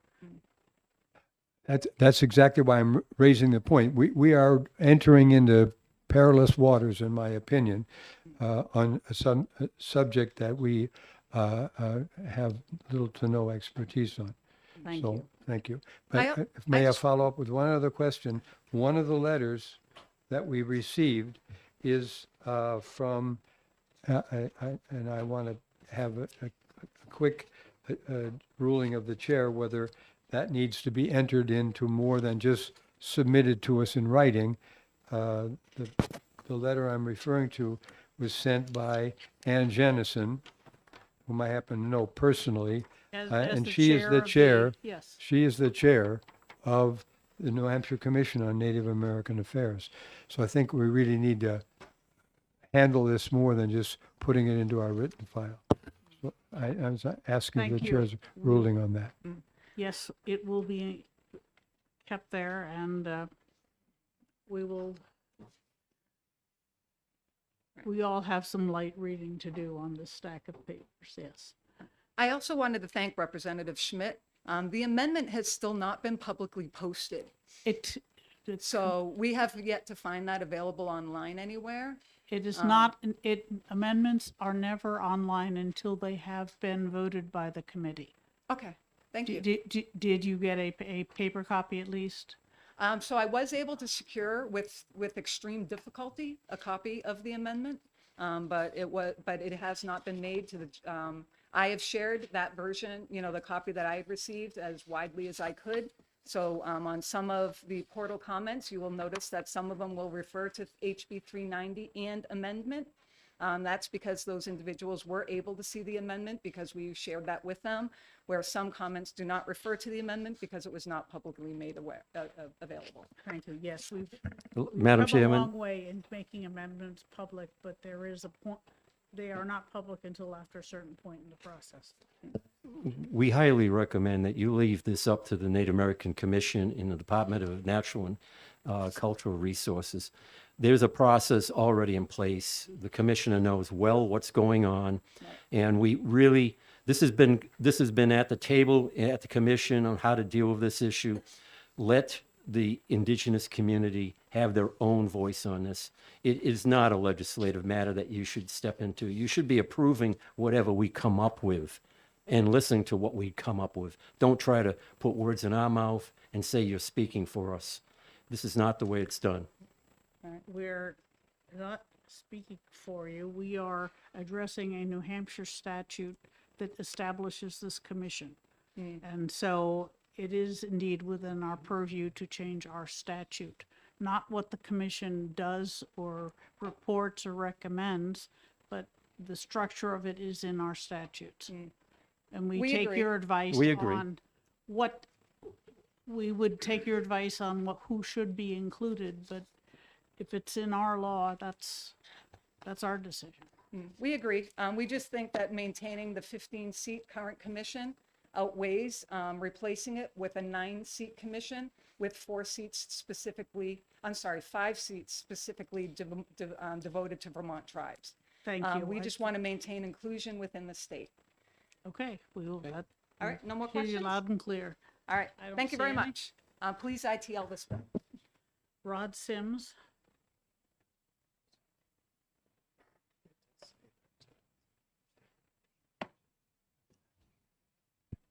Hello, my name is Rod Sims. I'm speaking for myself.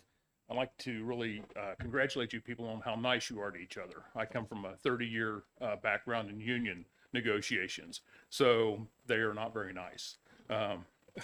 But I do oppose this bill. I don't want you to put it in committee and waste time on hashing things out when you're going to come out with something that the people here still do not want. People here have something that already works. They don't want it messed with. They don't want outsiders coming in here and trying to tell them how to do things. So I think the bill should be ITL'd and not waste taxpayer money and your guys' precious time in trying to come up with something that's still not going to be acceptable.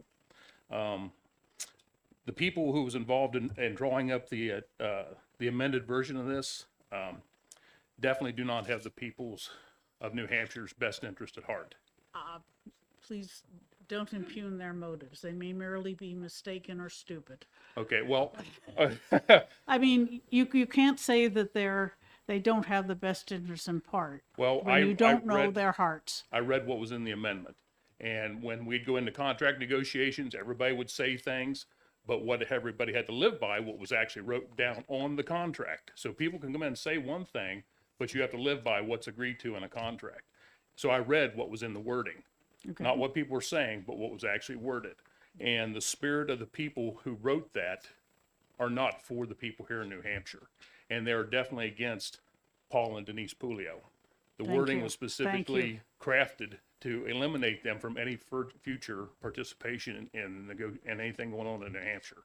So I don't see how those people, no matter how much you talk to them, are going to change the way they feel about that. Okay, So. thank you for that information. So that's all I have to say. Thank you. Darrell Peasley?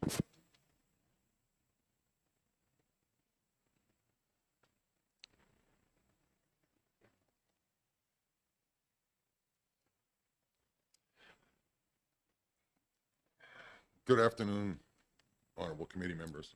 My name is Darrell Peasley. I'm from Kentucky, New Hampshire. I've lived in New Hampshire all my life, which is 62 years so far. I'm here to support the bill and the amendment, and I understand you're going to retain it, study it. When you're studying the bill, please do your homework. Pull the curtain back, see who's pulling the strings, see how they're doing it. That's I keep getting referred to as a Vermont Indian. Well, I belong to a tribe that's recognized in the state of Vermont. There's been Peasleys in this state since way before it was incorporated. The towns that the Abenaki Trails Project has been working in, very strong family ties. So it's not a bunch of Vermont Indians that are trying to take anything over. We're trying to work for all Abenaki, and I really hope that you can come up with a process so that all Abenaki can get the opportunity to be recognized if that's what they so want. Thank you. Thank you very much. Questions? No, I don't see any. Is there anybody else that wishes to testify on House Bill 390? All right, seeing none. Yes, sir.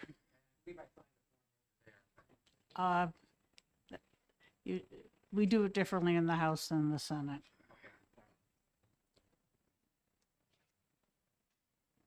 Please introduce yourself, sir. Good afternoon. My name is Reverend Zachary Harmon. I am a resident of Goffstown and an Episcopal priest serving here in the Episcopal Church of New Hampshire. Thank you very much, Honorable Chair and Honorable Representatives, for your time. I will be very brief and wish to speak in regards to HB 390.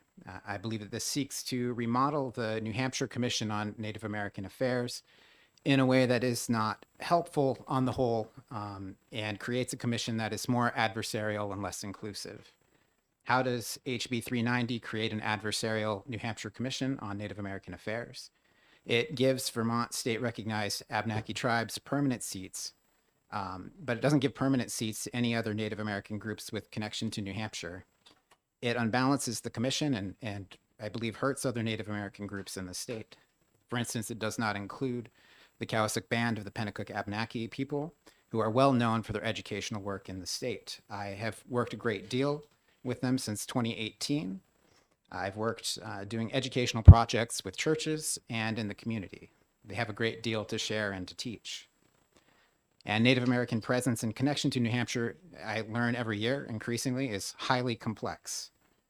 I believe this bill as written will create more problems in the way that it creates an adversarial structure of haves and have-nots in terms of commission representation. HB 390 is also less inclusive, I believe, for 3 reasons. One reason is that it would create a significantly smaller commission with fewer members and which limits the voices and perspectives of Native Americans in New Hampshire. A second reason is it is less inclusive is that it is closed to Native Americans who do not have a direct connection to one of the few named institutions in the bill. A third reason that it is less inclusive is that it creates a permanent majority for the Abenaki tribes recognized by the state of Vermont. Thus, while other Native Americans are included on the commission, their voices and perspectives will be a minority that could easily be voted down. This bill takes the current Commission on Native Affairs, or Native American Affairs, which is relatively open and inclusive, and turns it into something adversarial and less inclusive. For these reasons, I would encourage you to oppose the bill. Thank you very much. Thank you very much. Questions? No. All right, thank you. Representative Smith, sorry, Thank you, Madam Chair. Have you had occasion to work with the New Hampshire Commission on Native American Affairs? I've not worked directly with them, but I have used their website to help to understand who to work with in the state and who to reach out to. And if I could just follow up, and if you could tell me, was that helpful, constructive, relevant, or not? Yes, I found that to be helpful because kind of as a church leader in the with the Episcopal Church, one of our religious beliefs is that we should work out and try to restore the damage that's been done with colonialism. And so we're trying to understand who are the different Native American groups in New Hampshire and who should we reach out to try and restore relationships. And so that list and set of connections and that network I found to be helpful. Thank you. If I could just one more quick. follow up. In your work with them, although it's not been direct, have you had any reason to consider the possibility that the structure, the organization should be changed in order for it to better meet its stated goals and objectives? I haven't had any occasion to really deeply wonder that, I would say. Thank you. Thank you. Okay. Other questions? Thank you very much. All right, is there anyone else who wishes to testify on House Bill 390? All right, seeing none, I'm going to close the public hearing. Representative Perotta, do you have a motion? Yes, I will make the motion, and I motion ITL on House Bill 390. Is there a second? Okay. Second by Representative Schmidt. Okay. Do you wish to speak to your motion? I do. So when a committee retains a bill, it is with the idea that there is a remedy for the bill, and that the action that the committee would make afterwards would be recommended for further legislation or not recommended for further legislation. That's as far as what a retained bill does. Well, no. That's interim study. Oh, sorry. This year, we can actually amend the bill That's and right. try to pass it. So let Or me not, take as that the case back. may be. But my position is that my feeling is that there's just too much misunderstanding on our part and possibly the part on those involved. And I'm particularly saddened because we, as a committee, get along very well and we have quite opposing views. And I'm saddened that that isn't happening. And I'm particularly saddened that any member that would testify before us would make disparaging comments about a member of our own committee. That is hurtful to me. So I want to recommend that we don't entertain this bill and that we move on to something else, if there is such a thing. Thank you. Representative Schmidt? I've already casually indicated in some of my questions that I think that we are getting into very dangerous waters here. I have a hard time imagining that this committee, which has next to no experience, is going to be kind of sitting in judgment about the Commission on Native American Affairs, which already exists. It's part of our law. It's a structure that has existed for some time. By the testimony that we've heard, it's a functioning commission. The letter from Ann Jennison, which I have not even had a chance to read, but she is opposing this bill and the amendment. So the idea that I'm going to call us white people, Caucasians and so forth, are going to be sitting in judgment of something about which we know nothing, but we're going to have we're going to take this bill up and study it in a retained form. I think this is extremely risky for us to get into something. I think that Chief Paul Puleo, indicated already that we are going to need expert witnesses to be able to help us make some kind of a judgment about something we know nothing or next to nothing about. I can't see that this is we have expertise in this committee already. Even the new people already have expertise. This is not an area in which I think we should get involved. Chair? Thank you. Yes, Representative Smith.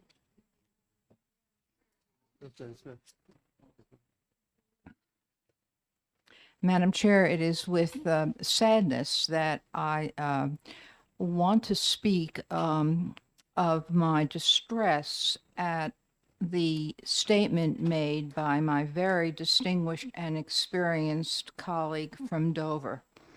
I don't think the fact that the committee is white or not has anything at all to do with this issue. I don't think that in order to address the problems of the poor, one has to be poor. I don't think that in order to address the problems of the sick, you have to be sick. And I don't think in order to address the problems of the indigenous peoples in this state, one has to be a member of a recognized indigenous tribe. What I do think is that nothing has been presented to us so far that would indicate that the statutorily created New Hampshire Commission on Native American Affairs is not working in the way that the legislature intended it to work when it was created a number of years ago. And therefore, it seems to me that we as legislators ought to let the executive branch carry out its responsibilities as they have been directed to do.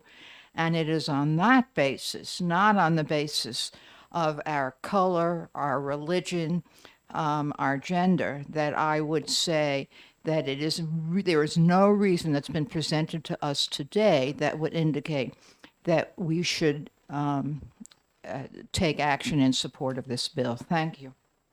Thank you very much. Representative Lacus. Thank you. I'd like to strongly second the comments of Representative Smith. The other thing is, if we ITL it, that doesn't mean something can't be done in the future in this regard if, the effort goes into trying to sort out what's the best thing to do if the current commission isn't working as it should. Yes. Representative Gould. Thank you, Madam Chair. Perhaps I misunderstood. I thought the request was to keep the testimony very brief because we were going to retain the bill. We tried. Okay. So I'm just going to say that, first of all, RSA 14 1A, I believe it is, the end of the current law that authorizes the Commission on Native Affairs clearly states that the Commission on Native Affairs is prohibited from recognizing Abenaki tribes and that only the general court has the authority to do that. So that was the reason for the study committee, is to help educate this group, not that they're experts in Native Americans, but you alone have the statutory authority under federal law to understand and know your rights and responsibilities to recognize or not Native American tribes in New Hampshire. And so that is what we would be studying. And that the problems with the commission historically had to do with the number of people that they needed to make a quorum. And I know they still struggle a little bit with that, but I know that they got a lot of appointments made to the commission. The kind of statements that have been made in this hearing aren't at all what we would be looking at in a study. We'd be looking at federal law. What is federal recognition? What is state recognition? What is the state's, the general court's legal authority to recognize state tribes, and how have other states handled that? And what would be needed on the commission, like the legislative authority to do so? So I would strongly request that the committee not ITL this bill, but retain it so that we can get educated and know only you can do this. Nobody else can do this. Only the general court can do this, and this is the committee that handles this for the general court at this stage. Thank you. Yes. Representative Dolan. Thank you, Madam Chair. I just want to say that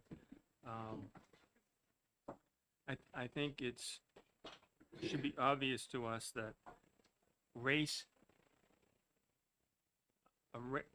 as a member of this committee does not invalidate my opinion on this legislation or anyone else's for that matter. Thank you.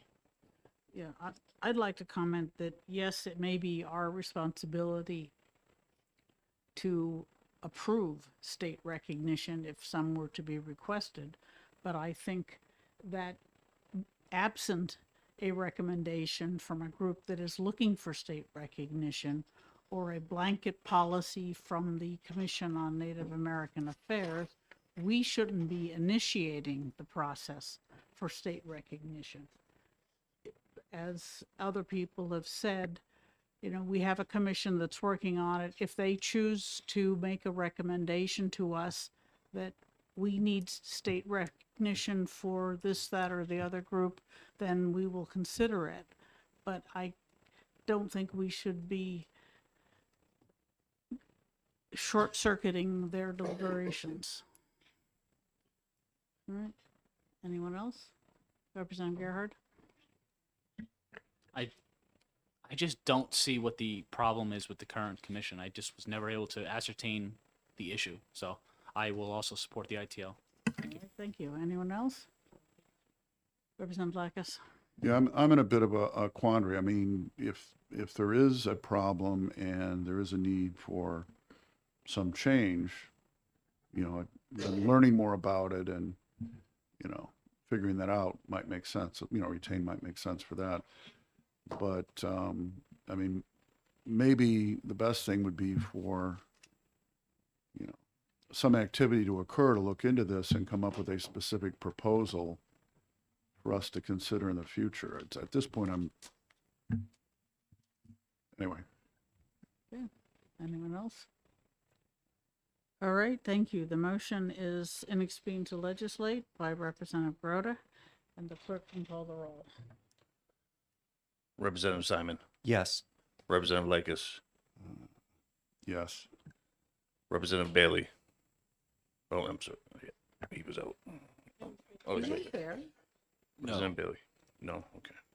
Sorry. Representative Santonastasso. Yes. Representative True. True. Yes. Representative Dolan. Yes. Representative Hebert. Yes. Representative Gerhard. Yes. Clerk votes yes. Representative Groda. Yes. Representative Schmidt. Yes. Representative Goley. Yes. Representative Schuett. Yes. Representative Manjapudi. Yes. Representative Davis. Yes. Representative Fitzpatrick. No. Representative Gould, No. Representative Smith, Yes. and the chair. Yes. 16 yea, 3 nay. Who isn't here? O'Brien. Doesn't he get a vote? He came in after you gavelled. Yeah, I was here for the second, to be perfectly honest, so I was a little tardy. Okay, May I make a comment? yes. I just want to assure Representative Gould that just because we don't have a study committee doesn't mean you can't form one. Right? She can certainly bring other people in on this idea and come up with further legislation on her own. She doesn't need us to form what she wants to do. Absolutely. In any event, the motion passes and expedient to legislate 16-3. I don't think we'll put it on consent. And does anyone want to write a minority report? No, okay. All right, Representative Groda, a report is due today. I'm not making any more motions today, by the way. By the way, committee. Yes, all right. Fine, in that case, HCR 2 on condemning vandalism, does anyone have a motion?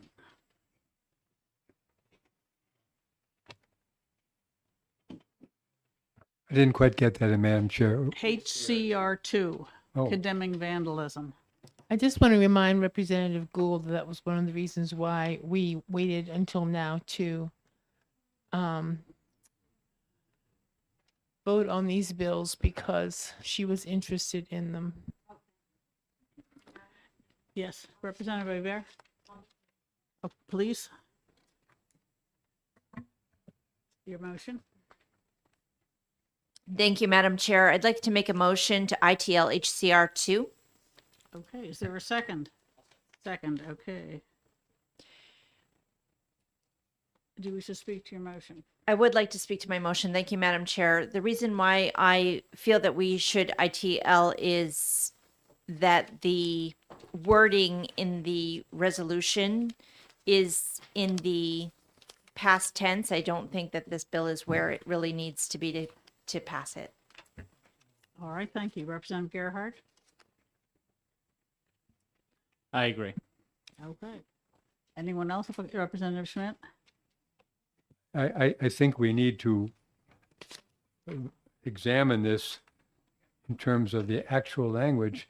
There's one or two references to past tense of actions or events that actually occurred in the past. Yes, Okay, that you're some of the absolutely hate, correct. some of the hate events or whatever did occur in the past, but otherwise it says is incumbent, stands united, rejects, condemns, investigate, calls on. All these are all present tense. These are future intent.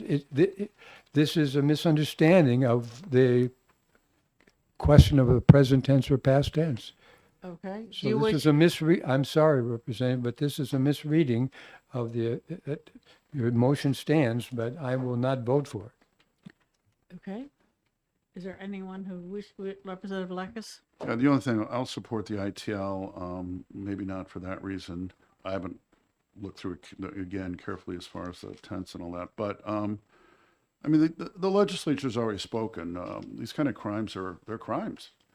And that statement stands, and I don't think there's a need for this. Anyone else? Representative Gerhardt? I just worry about some of these terms that have gotten more and more popular, including hate speech and things like that. Freedom of speech is just so fundamental to the whole way our society functions.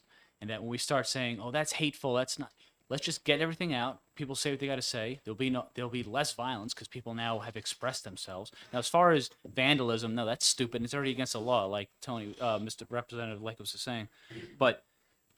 And also, I get a little worried about the classification of group rights individual rights, I think, is where we need to focus.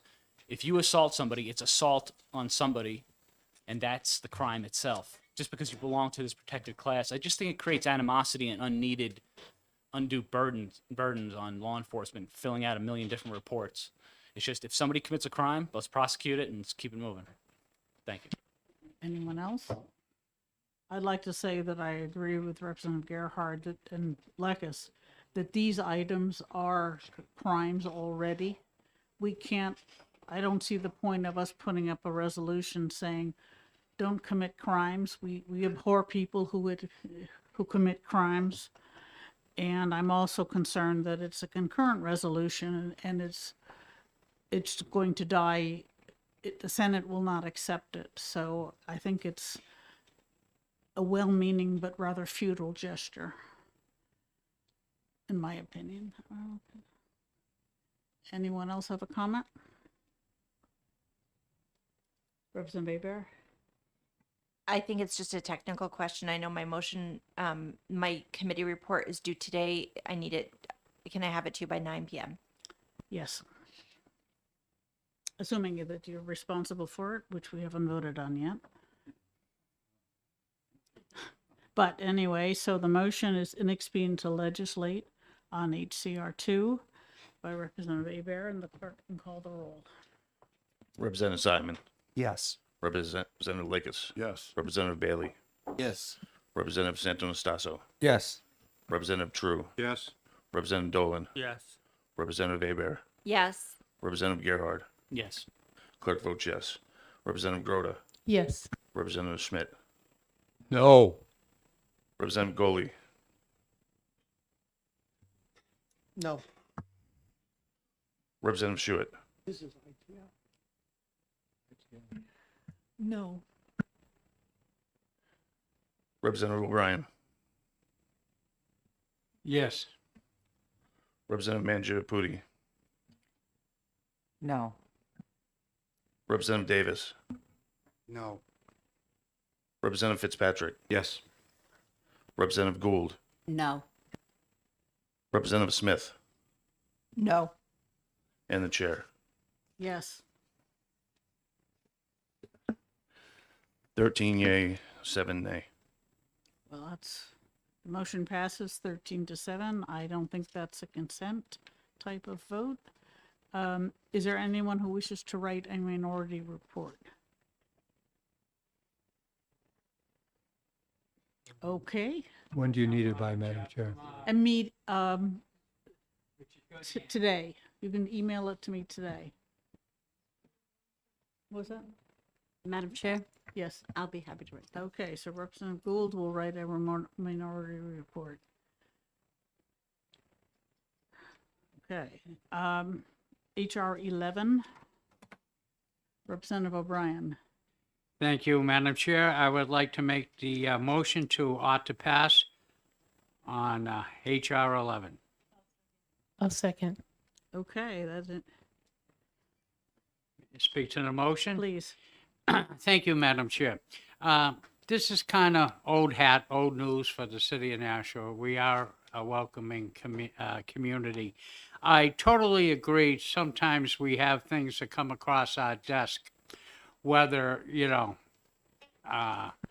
do we want to support it or not? Is it already codified into law or something like that? But the way I look at House Bill, HR 11, Resolution HR 11, is this is a branding issue, okay?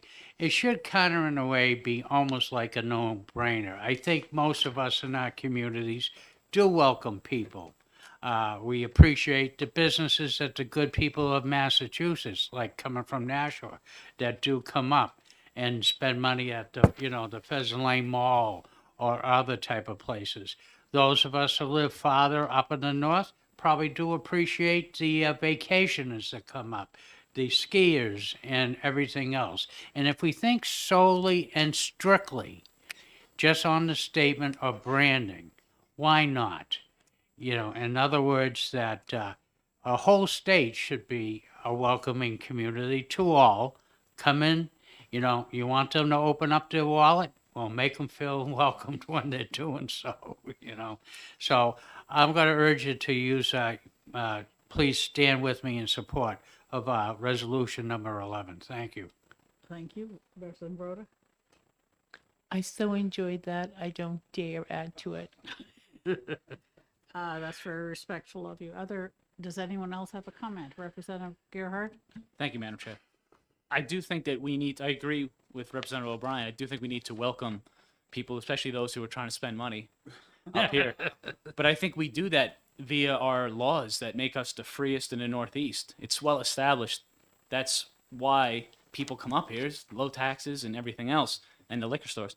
So I'm not so sure that this would really, I mean, is somebody really going to be looking at a vacation plan going Vermont, New Hampshire? Oh, they're a welcoming community. I don't know. I don't see that going into the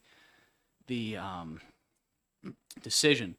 So I just find this kind of one of those feel good things, which makes sense. But I think the way you really welcome people is you lift everybody's boat up, and there's more businesses for them to come frequent. So I'd just say that. Thank you. All right. Anyone else have a comment?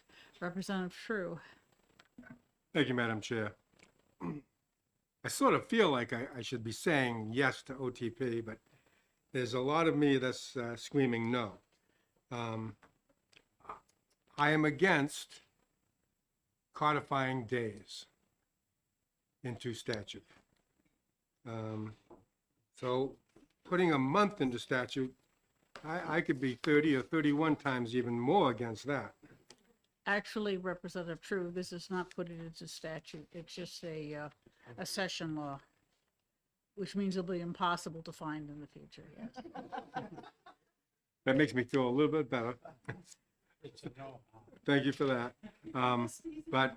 But the idea that we're going to say the state should urge small businesses to do this or do that, or don't do this or don't do that, whether you're welcoming or not, I'm against the HR 11. Thank you. Okay, thank you. Anyone else? Representative Aber? I'd like to second Representative True's comments. Thank you. Okay. Anyone else? Representative Simon?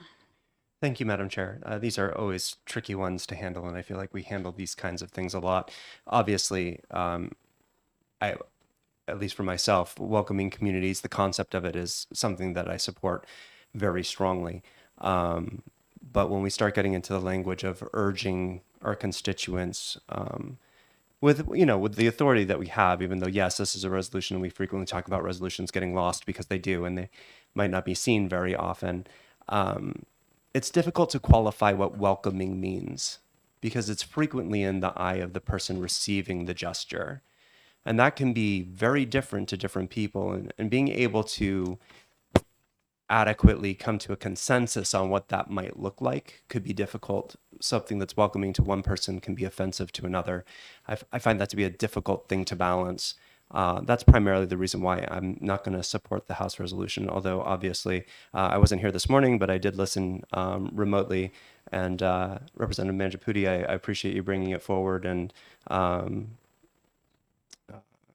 the concept of it, I'm very much in support of. Anyone else? Representative Blackus? Thank you. I agree with what Representative Simon said. In addition, I'm just not comfortable doing things that in effect they don't do anything. They don't have any real consequential action, like the other special days. And I know this is a resolution on a day, but it's similar in that respect. Anyone else? Not seeing anybody. In that case, the motion is ought to pass by Representative O'Brien, and the clerk call the roll. Representative Simon. No. Representative Lakis. No. Representative Bailey. No. Representative Santo-Stasso. No. Representative True. No. Representative Dolan. No. Representative Abear. No. Representative Gerhard. No. Clerk votes no. Representative Groda. Yes. Representative Schmidt. Oh, he left. Oh, he's like a ninja. I mean,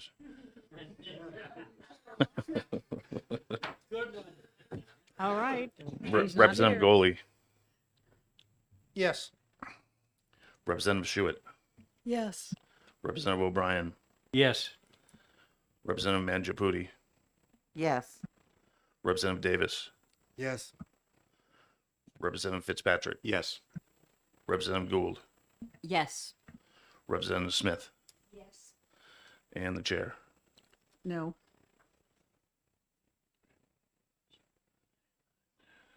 And we got a vote 10 yay, 9 nay. 10? 10 nay, 9 yay. Yes. Thank you. That's what I counted, but the Apologize. motion fails. Representative Simon, you have a motion. Thank you, Madam Chair. I'll move ITL on HR 11. Is there a second? Who was that? Chris, okay. Representative True seconds. All right, do you wish to speak to your motion?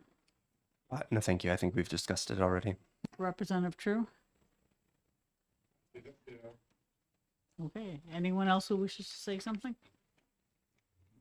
Okay, the motion is in expedient to legislate on House Resolution 11 and by Representative Simon, and the clerk can call the roll. Representative Simon, Yes. Representative Lekis, Yes. Representative Bailey, Yes. Representative Santo Nastaso, Yes. Representative True, Yes. Representative Dolan, Yes. Representative Abear, Yes. Representative Gerhard, Yes. Clerk votes yes. Representative Groda, No. Representative Goley, No. Representative Schuett, No. Representative O'Brien, A consistent no. Representative Mangiaputi, No. Representative Davis, No. Representative Fitzpatrick, No. Representative Gould, No. Representative Smith, and the chair. Yes, 10 yay, 9 nay. okay, the motion passes. Representative Simon, you will committee report tonight. And does someone wish to write a minority report? Yes, one of us will do something. So it will be there tonight to Tonight. you. Yes, if it's not, We're going to have to draw straws. okay, thank you. Yes, so. Well, sorry, I'd love to have your report, but unfortunately, you're not a member of the committee. If you send it to Representative Groder, she'll undoubtedly find someone who'll be delighted to put their name on it. I can do that. Okay, so That won't be considered plagiarism or copying, right? It Was won't be that- considered.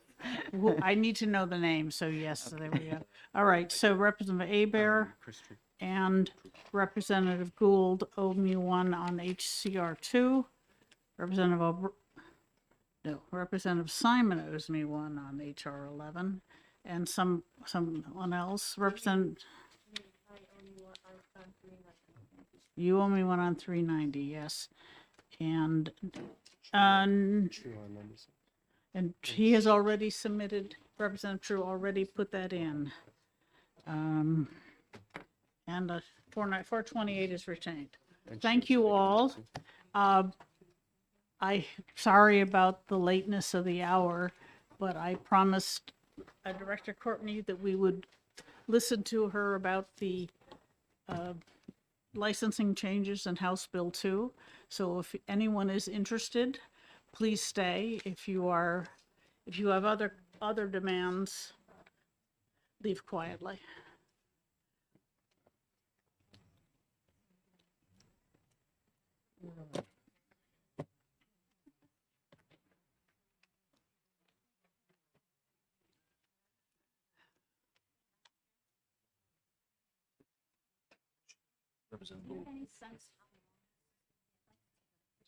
Okay, yes,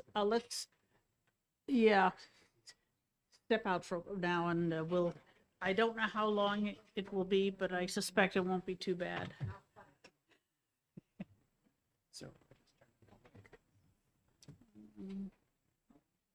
About to pass. Put a question mark, but there's one coming. Put Baroda's name just in case. We will, if you, once somebody sends one in, we'll post the name. Okay. Yes. All right. Good afternoon. I'm sorry it's so late. We ran into some issues we weren't expecting. It's not a problem, Representative. I do appreciate the time. So good afternoon, Madam Chair, members of the committee. I appreciate your time. Just for the record, my name is Deanna Juris. I'm the Governor's Director of Appointments.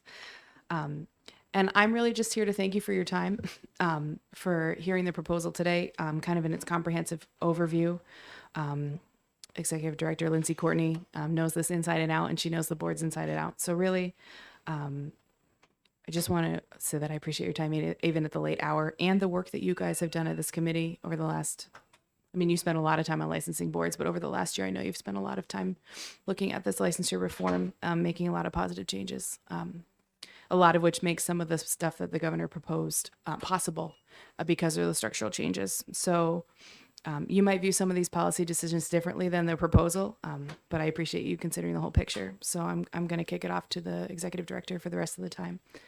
But we appreciate you, so thank you. Thank you, Madam Chair, members of the committee. Again, as Dee mentioned, I really appreciate your time. I know it's late in the day, and I promise to try to keep this as brief as possible. Dee, if you just want to hand these out too. Yes. I have a couple of handouts that will go along with my hopefully brief presentation. But I just wanted to start by saying that this committee and really the general court as a whole, through various statutes and other declarations, has made the decision, the policy decision, that licensure really should only be instituted to protect the public. That's the only legitimate reason for licensure. There are certainly other reasons why we license individuals, like we can't resolve the insurance reimbursement issue at present, but the only true basis for licensure is to protect the public. And to the extent that there are other less restrictive means of protecting the public, this legislature has chosen not to regulate in those areas. So I think the governor's proposal is intended to be consistent with the prior policy declarations of the legislature.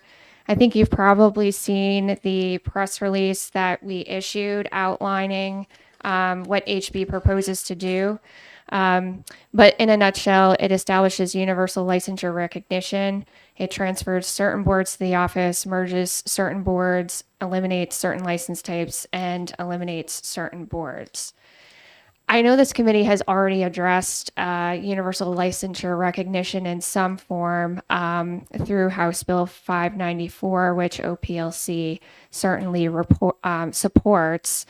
I think there are some data that you could find in our annual report to support this, particularly during the experiment that was the COVID-19 emergency pandemic and the emergency licensure process. We observed an increase, substantial increase in the number of licensed healthcare professionals, 22,000.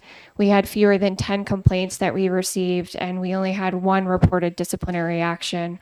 And so I think that those metrics really support the idea that we can, in the office, safely adjudicate licensure applications, allow individuals from out of state to come into our workforce in an expeditious timeframe without harming the public. Some of the boards that have come before you recently to express certain concerns, I just wanted to highlight some statistics, particularly around the mental health field. During the pandemic, 36% of LADACs were practicing on an emergency license alone. 45% of mental health counselors were practicing on emergency license, 38% of licensed clinical social workers, 44% of clinical... I'm sorry, just a moment. I mean, Yes. it's like a lot of information I'm trying to... Is it all on some sort of handout that we're going to get? No, I will email you an overall presentation after Okay. the fact. Okay. The handouts will go along with what I'm saying. All right, if you could hand that, because I'd rather listen to you than, Yeah. Yep. Yep. Okay, Yep.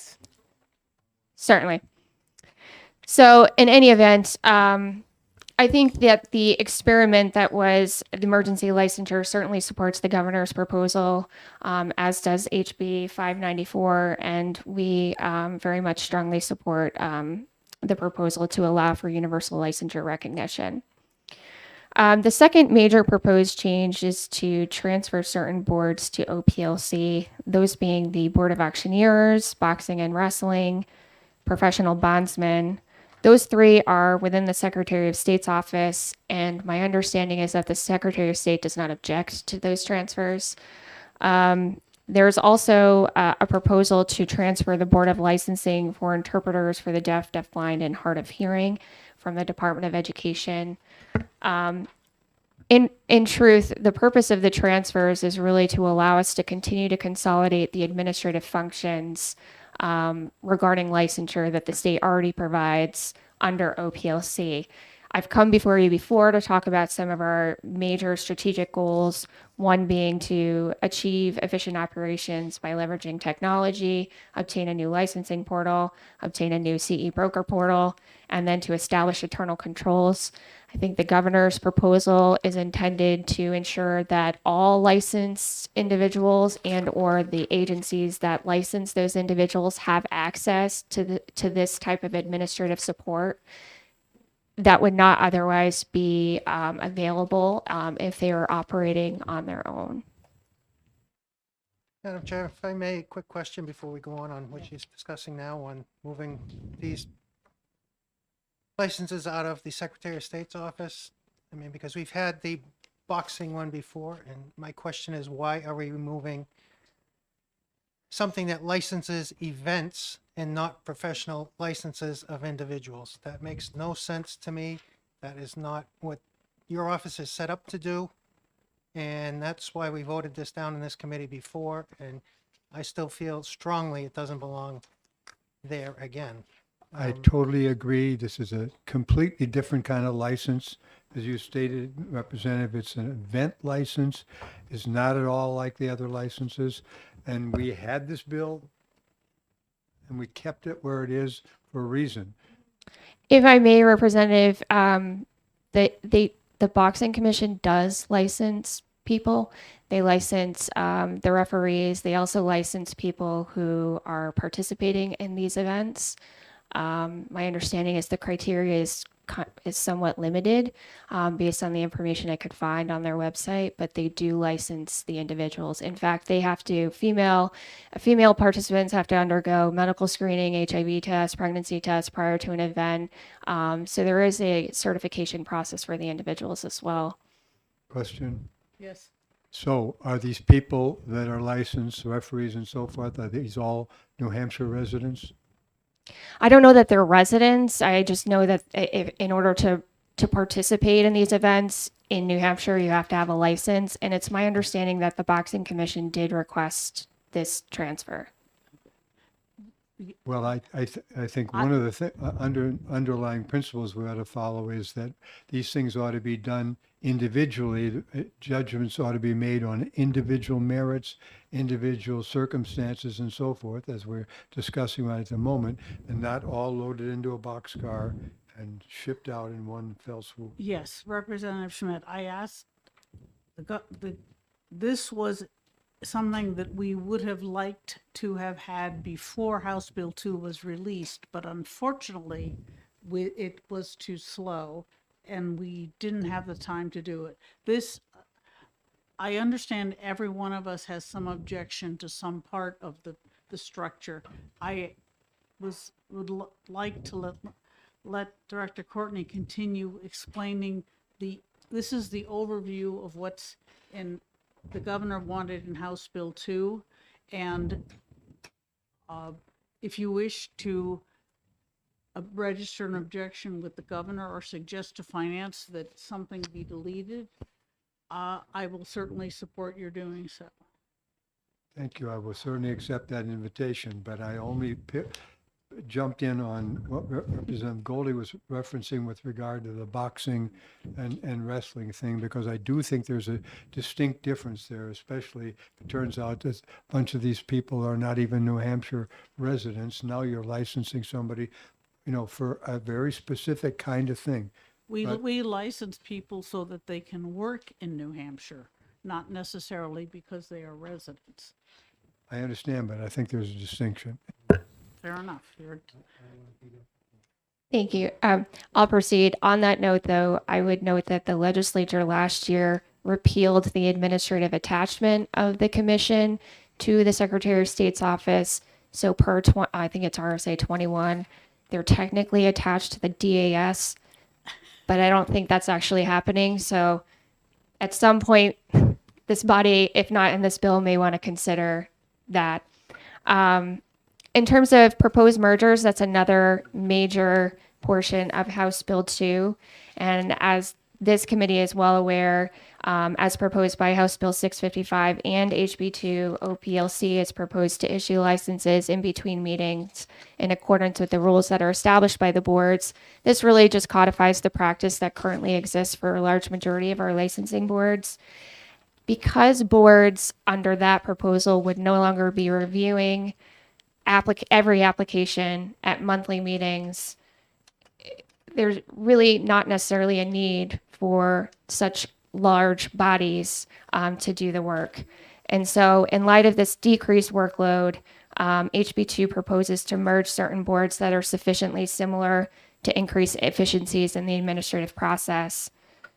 In particular, HB2 proposes to merge the Advisory Board of Reflexology with the Advisory Board of Massage Therapy. Per our annual report, just so you're aware, there are only 17 reflexologists, 12 structural integrators, and 4 Asian bodywork therapists. The disciplines of reflexology are often combined, and just for your awareness, you have a handout from the Reflexology Association. It's their national association, outlining the fact that reflexology, to the extent that it is regulated, is often already merged with massage. Next, the proposal proposes to merge LADAC with the boards of mental health practice and the Board of Psychology. There are 2 states that currently combine psychology with other disciplines, that being Kansas and Texas.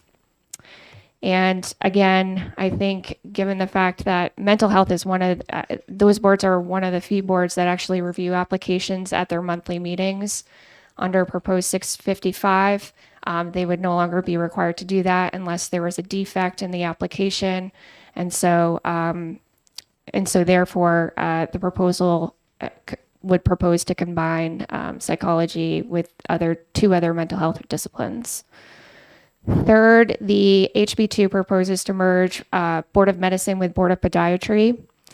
The New Hampshire Board of Medicine currently regulates both MDs, DOs, osteopaths, and physician assistants. 11 states currently use one board to regulate multiple disciplines, including podiatry.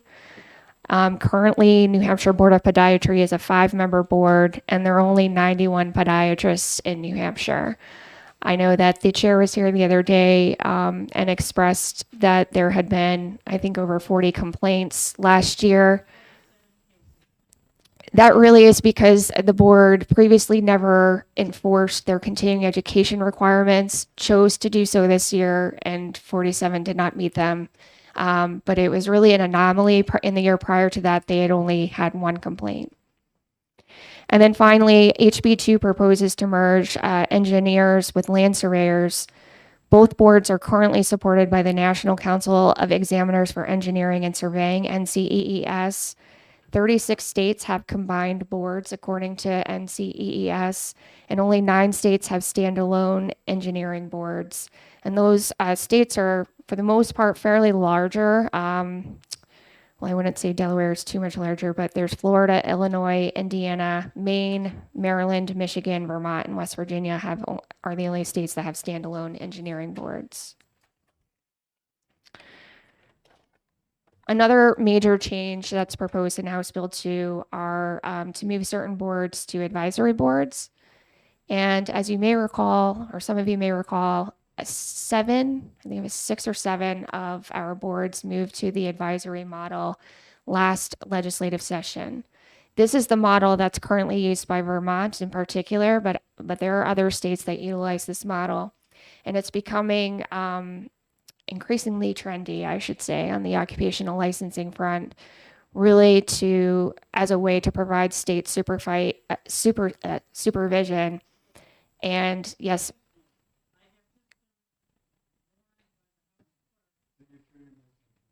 I have been just notified by the House Clerk that this is an illegal meeting because there's a quorum of the committee and it hasn't, and it was not noticed. got it. I'm aware of So- those issues all too well.